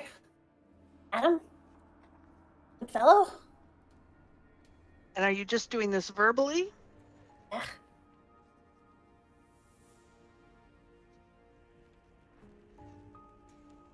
As a druid, you would probably know that that's not likely to wake it. Yeah.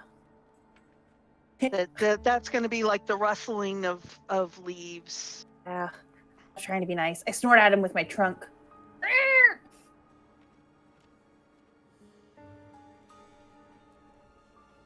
Like louder, but I'm not going to do it in your headphones. That feels pretty rude. I have no idea what sort of a check to make on that. Roll a d20 for me. Okay. I'm great at these. No worries. 11. Absolute average. Okay, you make a loud noise, which catches the attention of these other people, and these other people look a little different. Actually, I have a handout for them too. I didn't be making. So this is what the gardeners look like, and you definitely catch their attention, and they turn and look towards you, and start moving towards that. So you basically have the attention of all of these. Hi. And there's a slight shifting that the tree might be rousing a little. Oh, good. Hello. I'll speak much louder this time, and I'll give a big wave with my trunk, trying to get my trunk up to like the level that the tree's eyes are at. I'll druid craft a little doing like, this. leaves going on What my are trunk. the rest of you doing? Tally's is going to ask the one that he's kind of close to. He's going to take another step or two closer and just say, "Is the large tree in the middle there? Is that the Nether Oak?" Again in Netherese. It would incline its head just a little and back up. I'm not sure how exactly you would feel about it, but we're looking to enact a ritual, and part of the ritual requires that we have a wand made from its, I think it's bark. Just a wand made from its wood. You wouldn't happen to be able to provide us with some that we could use to fashion it, or have one that we can already use? We wouldn't want to disturb or damage anything around.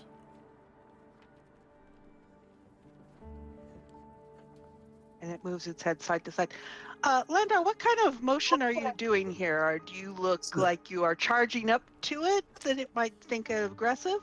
No, I'm just walking to get closer to Kira in case something does happen.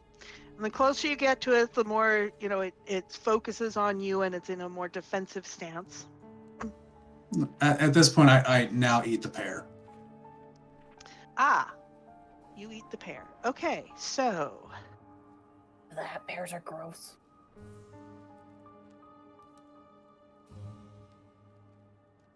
I need you to roll a d20 for me.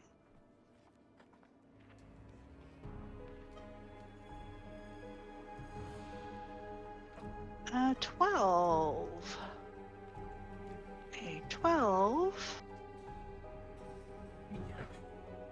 allows you to cast Cure Wounds at 3rd level as an action. Very No nice. components required. Your spellcasting ability for this is Wisdom.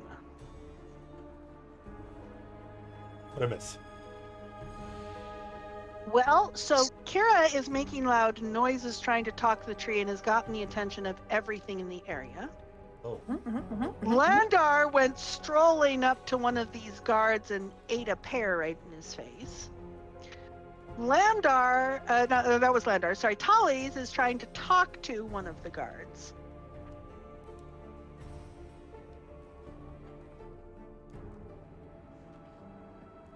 And the tree in the middle is waking up.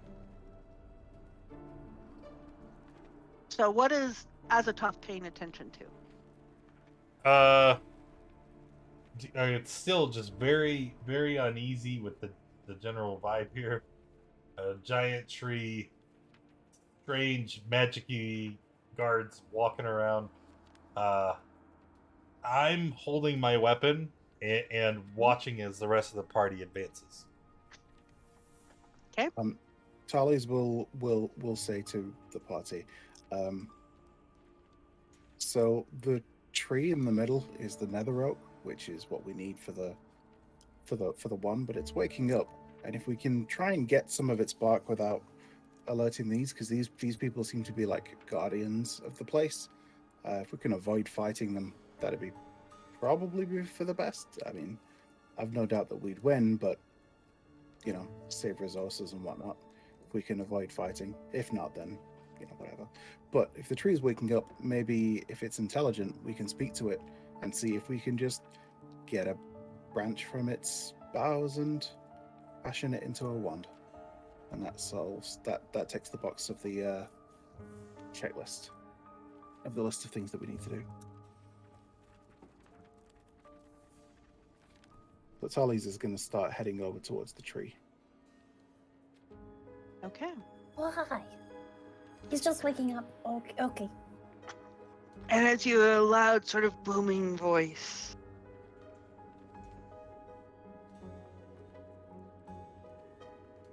Ants. Ants. Are you termites? What? No. I'm Akira. Hi. And what do you humanoids. wish from me? Well, there is a ritual that we wish to enact to progress through this citadel, and part of the list of things that we need to do for the ritual requires a wand made from your boughs. I was wondering if perhaps you would be gracious enough to provide us with a small piece of wood that we might fashion into a wand for such a purpose. You promise it's for a good reason, that we want to help. You want to help. Yeah. Help with what? And what would you do if you succeed in this ritual of yours? Continue to study and explore the citadel. It's been buried for how long is it? Like 2,000 years? Spin them in then. Out of them. You're Don't you miss the sun? you're feeling, Kira, as you're talking to the tree, you're feeling kind of a sneer in its voice. Oh, that's a lot of snap. Ugh. Yeah, and it's you're feeling an off vibe about it. And Collies, you were saying to it? Oh, just sort of out of game. How long has this place been buried? Do we think?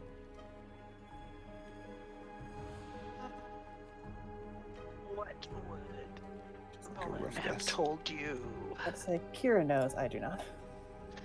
Kira probably does not know, but Valin might have, and if she did, she would have told you guys. And I'm trying to find out where's her info. Back in here. Ancient city buried under the ice, lost fragment of the Empire of Netherese. She wouldn't have given a time. Based on the depth it is under the ice, it's been a very long time. I mean, a couple thousand years is probably a reasonable assumption.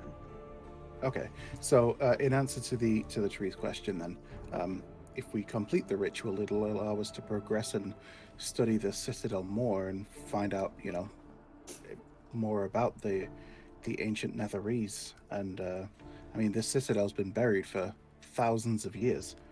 There are mysteries to explore, and so that's why I'm here.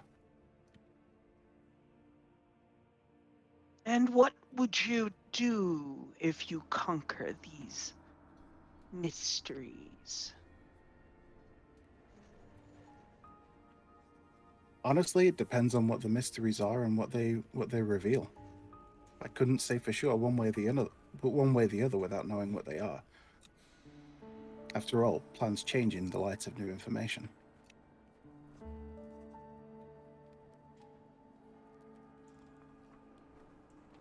I just want to help you all float again. You can be amongst the stars.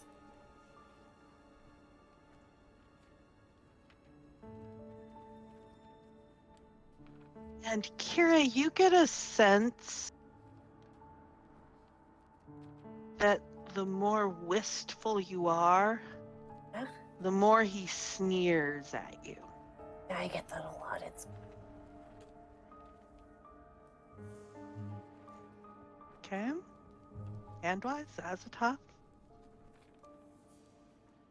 Oh, I just want to get the glowy thing in the middle so that I can use it to secure wealth and power for myself. Because that's how we survive in the Dales. Be more of this. And you're a little large. You're probably not just an ant. You interest me. Huh. And I step forward proudly, having my ego properly stroked. Well, then I shall introduce myself. I am Azathoth, Broadbear Okungamushi. I am former chieftain of my tribe, and I am pleased to make your acquaintance. With the power of that thing, I will vanquish Oral. I will take control of the sky and sun, and I will make a new Icewind Dale. One that is most beneficial to me. And he kind of his leaves kind of rustle a bit, and he gives kind of a grumbling sound. And Kira, he likes what he's hearing.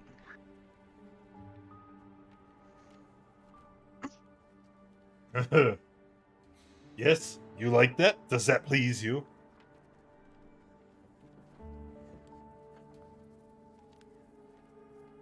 have promise. Of course, I am chieftain. And how would you go about this? What do you need? I believe that my comrades have deduced that we must visit the 8 towers that circle round the center and find some way to disable them so we can reach the thing in the center. And what brings you here to my grove?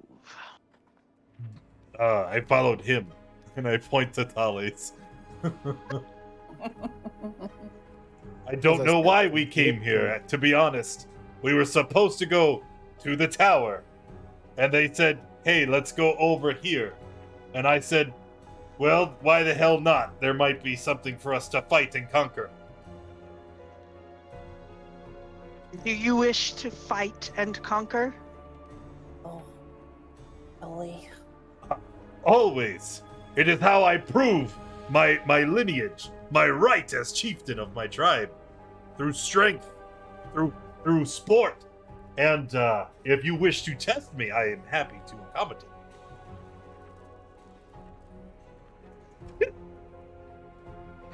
And he looks down at Tully's.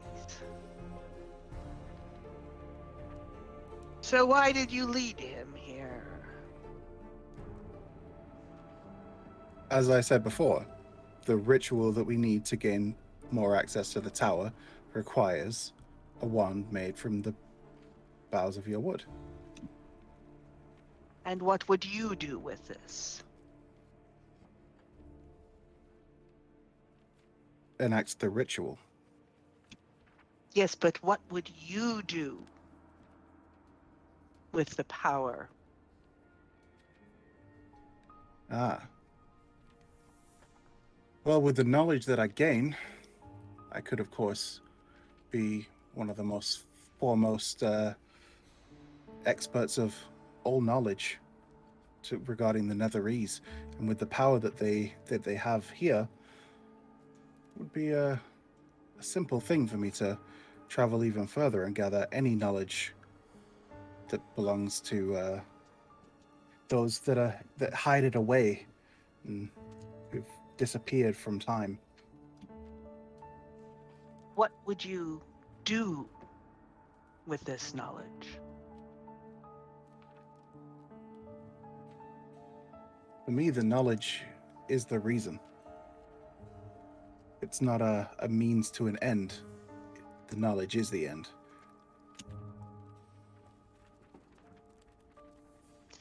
And he sort of rustles a bow and he kind of looks towards Azathoth and gestures with a branch at Tully's. And what do you do with this one? Asking me about Thales? Seemingly. Ah. Well, we are comrades. Brothers. We make our way through the dales. At first, scrimping for survival. Doing everything we could to mete out every single coin to buy mead and food. Now we are strong. We take what we want. We kill those that oppose us. And we will continue to conquer and move forward with him and them, and I gesture to the rest of the party, at my side. We will all be kings. There are many that stood in our way, that sought to prevent us from reaching our goals. There is a trail of destruction behind us for those that tried and failed. He rumbles again with pleasure.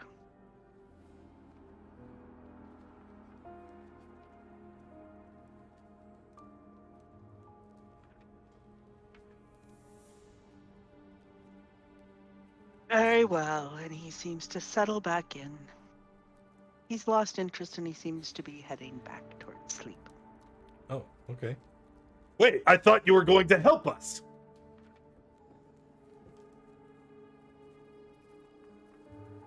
Help.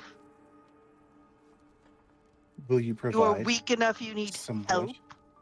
Will you provide some wood from your boughs? What? What would you give in exchange? He's muted again. I Oh, know. not a word. She's saying a lot too. Yeah. I will druidcraft an oak tree bough, like a very normal, boring oak tree bow. And it'll have very beautiful flowers on it that shouldn't be on oak trees. And I'll say, here you go. I trade you. It's pretty. And you get a sneer back. I mean, it's very pretty and can be used to overcome the wilds of the world. And I'll use primal savagery just to like really sell it. Like, Give me a persuasion check with that. It's like, I don't know that you can carry. Maybe performance. I don't know that you can carry this it's the off. exact same. Okay. Yeah, no, you cannot carry this off. You're just too adorable. Okay. Okay. Just Tollies. eat this flower. Tollies, I mean, if it had shoulders, it would practically Yes. shrug its shoulder and roll its eyes. why do we need it to give us some of its boughs? We need a wand made from its wood. Well, then the answer is simple. If it will not give us what we want willingly, then we shall take it, as we have taken everything else that we require. Landar's going to draw a sword on that. He's tiring of this. Right. All right, I'm going to point at the tree, cast that, and say, give them what they want or they will destroy everything. I think that.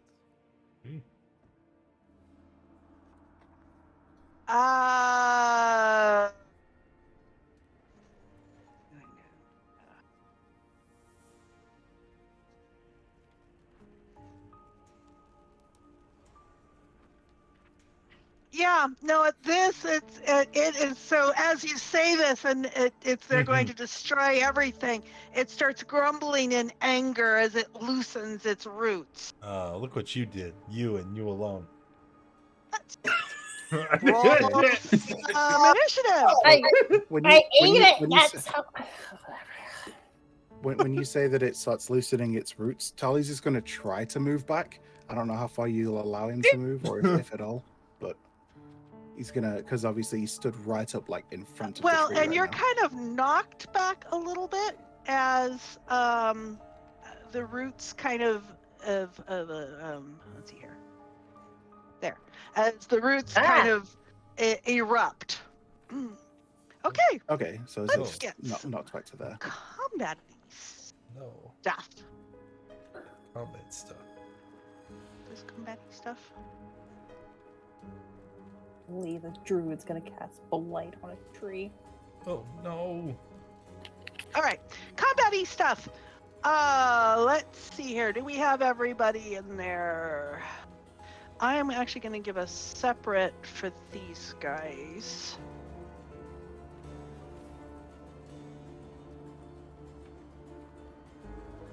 All right.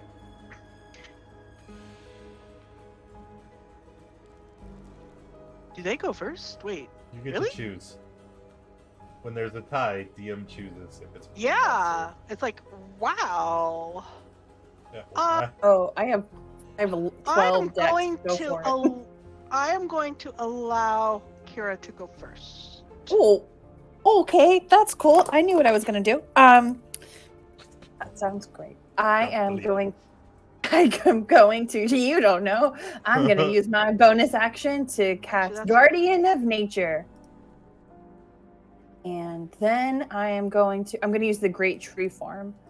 And I'm gonna get 10 temporary hit points. And while I'm thinking about that, I'm gonna go ahead and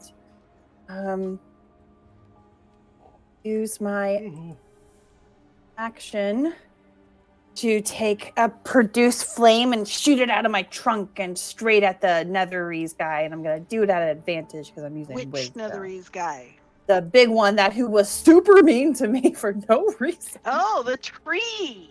A tree. A 17 to hit. And then I do have advantage. Don't bother. How do I always get that stuff back behind where I can't see them? There. And I am going to move to right here. And all the area within 15 feet of me is difficult terrain for my enemies, but not for my friends. Are we friends? Not that. You did attack me. I mean, you know, we're not enemies, I guess. End of turn. Okay. All right, so these guys.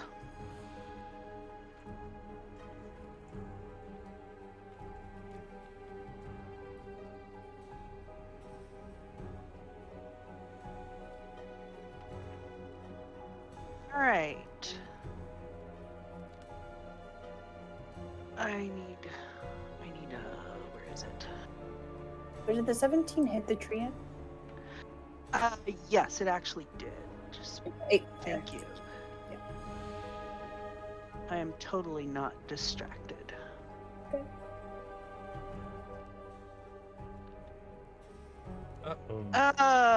Produce. Okay, so it did fire damage. Oh, yeah. All right, and of course, it being a tree, that did quite a bit. Come on, give me your stat block. There we go. I don't want to know who's got It's the light. singed. Okay. So let's see here. I need to turn that a little bit. How do I turn that? Where's its? There it is. Blah. Oh, come on.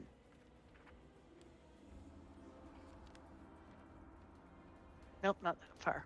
It's going to come down. It's going to hit Kira, Landar, and Azatoth. Counter spell. All right. I need the stat block again. Where'd it go?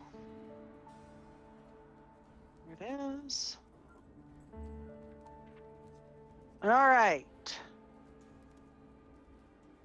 Oh, it's not a spell? It's Oh. not a spell. Nope, it is not a spell. Uh-huh. It's a static discharge. I need dex saves from All of us. from Landar. Yeah, well, yeah, Landar, Yeah, Kira, that's- and okay. Kira. You're gonna take the damage. Cool. How much? Is that what the 18 is? Is that the damage? Nope. I'm trying to. No, that's an attack roll. No, that's not the damage. Where's its damage? All right. Really? The stat block isn't Click working the the way I thought attack it roll. would.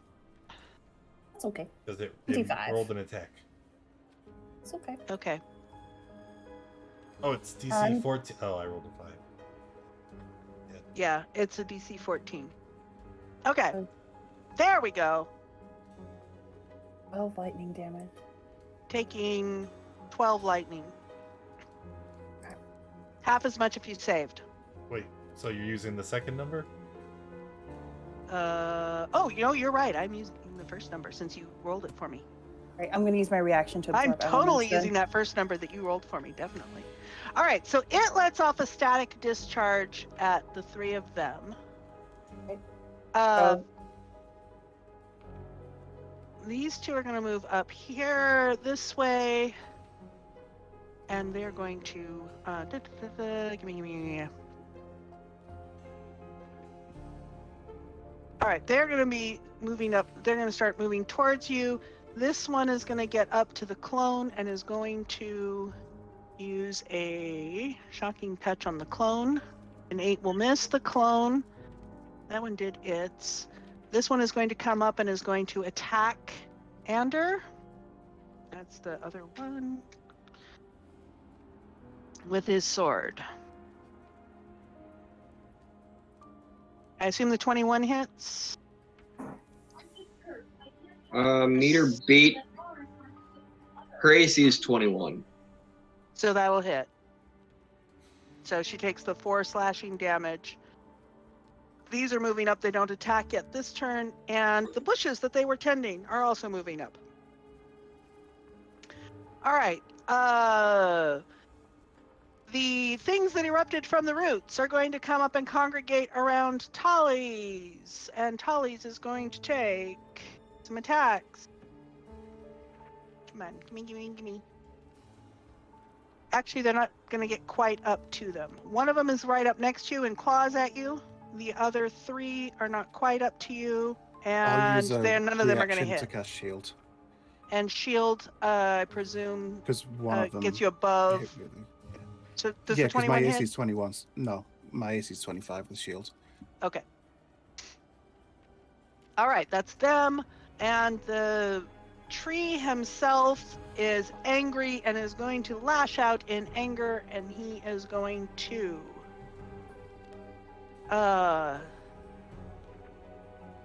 smash into Tollies. He's going to move up to Tollies. He doesn't, wait, actually, what's his movement? He doesn't have very much movement. Oh, he does. He has more movement than I thought. All right, so both of those, and if you have a 25 with, neither of them hit. Okay, that's going to be, the tree, and that's all of them. Tollies, it's your turn. Okay. Let's see. How am I going to go about this?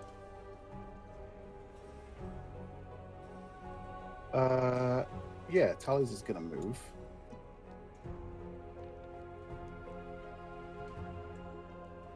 Move to where?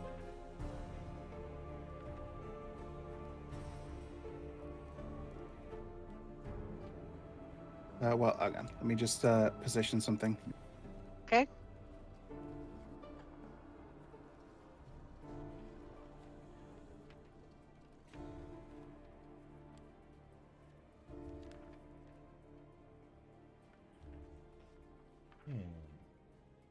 What could that be?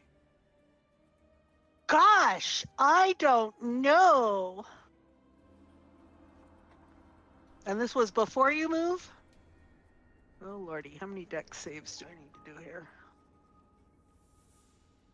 1 million. Okay. Roll 20 is behaving oddly here for me. DC 19. All right, so I've got 2 Galvins in line.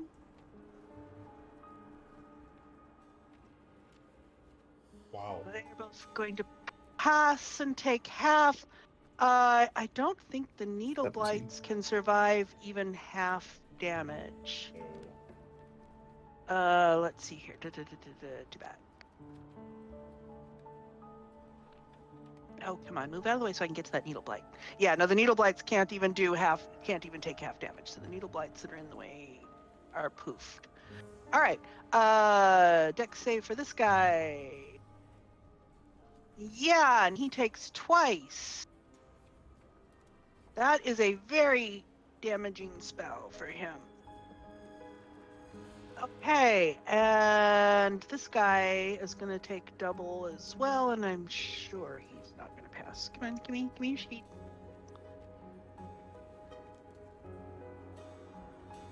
Yeah.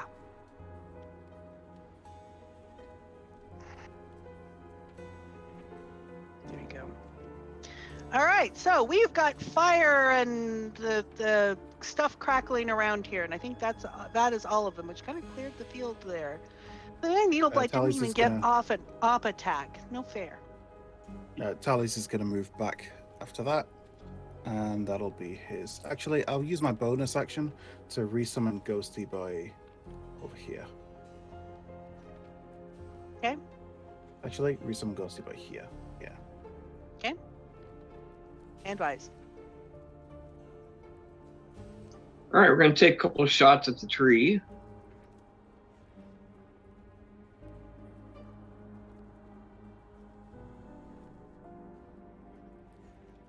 That will miss. Singes a little bit of the bark. That also singes a little bit of the bark.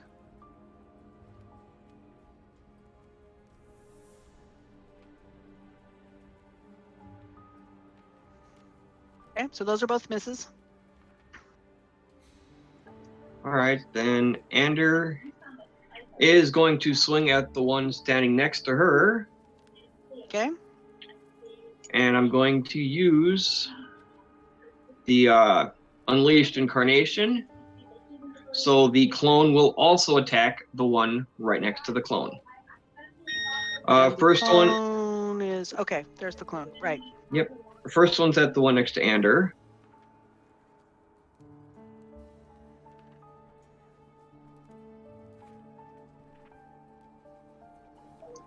Does that hit? Hang on. Yes, I believe that does. Yes, that does. There's the clone's Okay. attack. And as it bleeds a little bit, the bleed is kind of like gray beast stuff. That one misses.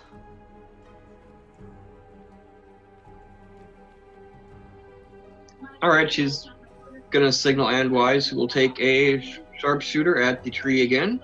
Okay. That will miss. Action Kind of surge. went through, and it kind of went through the things. It went through its branches. Okay. All right, she's gonna action surge. She's gonna swing at the one next to her again, taking the attack action, using the incarnation for the clone to do the same. Okay. Go for it. That'll miss. That will hit. So that one takes 6. Okay. Attack with the sword means Andwise will take a shot. That will hit. Ugh. Radiant. Okay. Sneak attack. You don't. Okay, you don't get sneak attack, but you do get all the radiant. The tree is looking crispy. Okay. All right, then the homunculus, clipped to my cloak, will take a shot at the one next to Andar since the tree's out of the homunculus range. Okay. That will miss.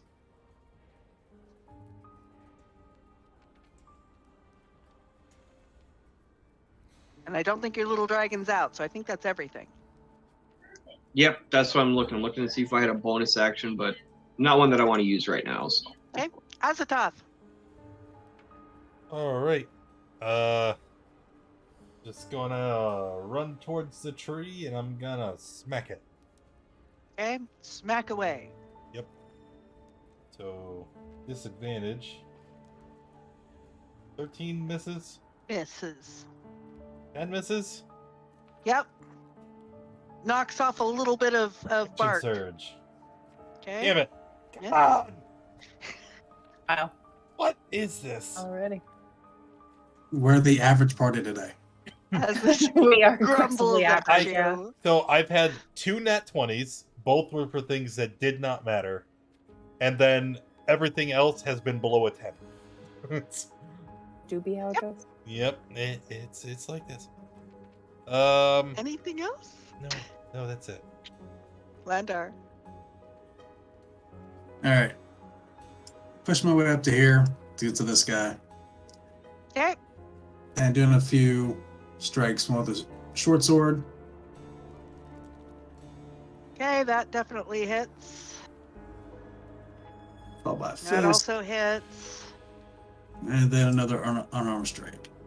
That one clangs into its skin and does not hit. All right, that's it. All right.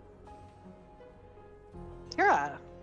Okay, I am gonna, at the top of my turn, I'm gonna activate my starry form and I'm gonna take Archer. And I'm gonna send a shot off at this Demos Magen right there at advantage. I'm not seeing your ping. Which one? Sorry, this guy over here, sort of like four. Yes. Yes, Yes, right here. I'm gonna, yep, that one. 27 to hit for 12. Absolutely hits. Okay. And then I am gonna go ahead and do a yeah, why not? I'll go ahead and cast a 3rd level guiding bolt. Same guy. Same guy. And I Okay. get to do it at advantage as well. Super advantage, just normal advantage. doing super advantage. Sorry. Just do it twice. 17 to hit. 17 will hit. And that'll be for 19 damage. Now he's glowing. And that's it. End of turn.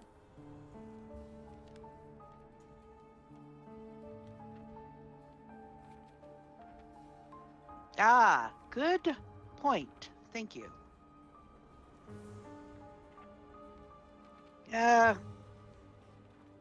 Wait a minute. All right, let me do this again.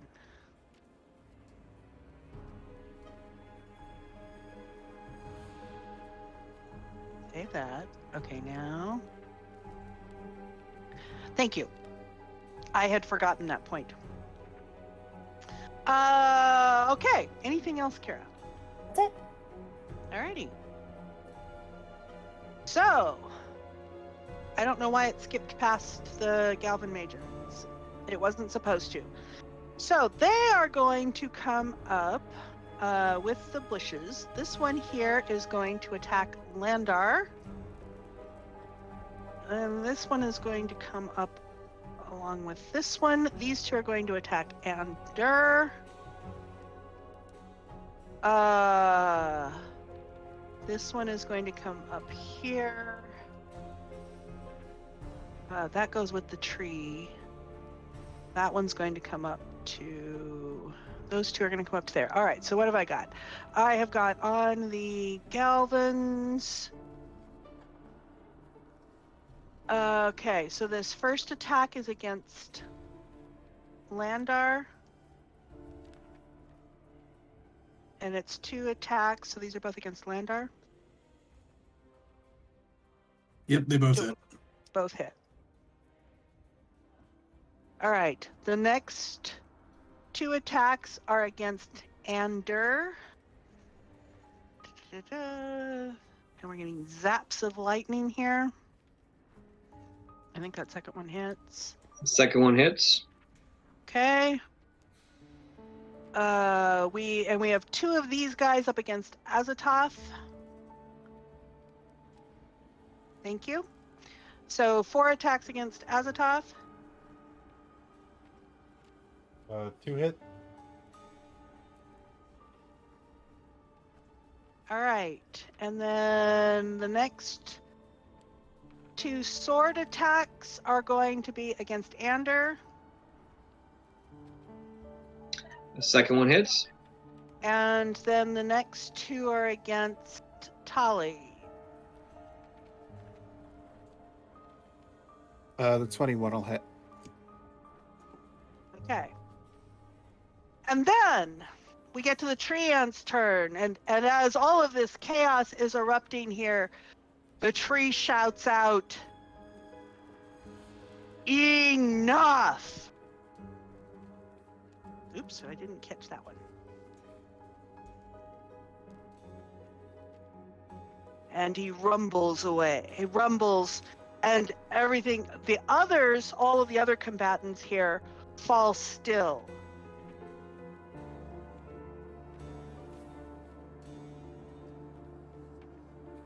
And we're going to see what the rest of you do as he's glaring down.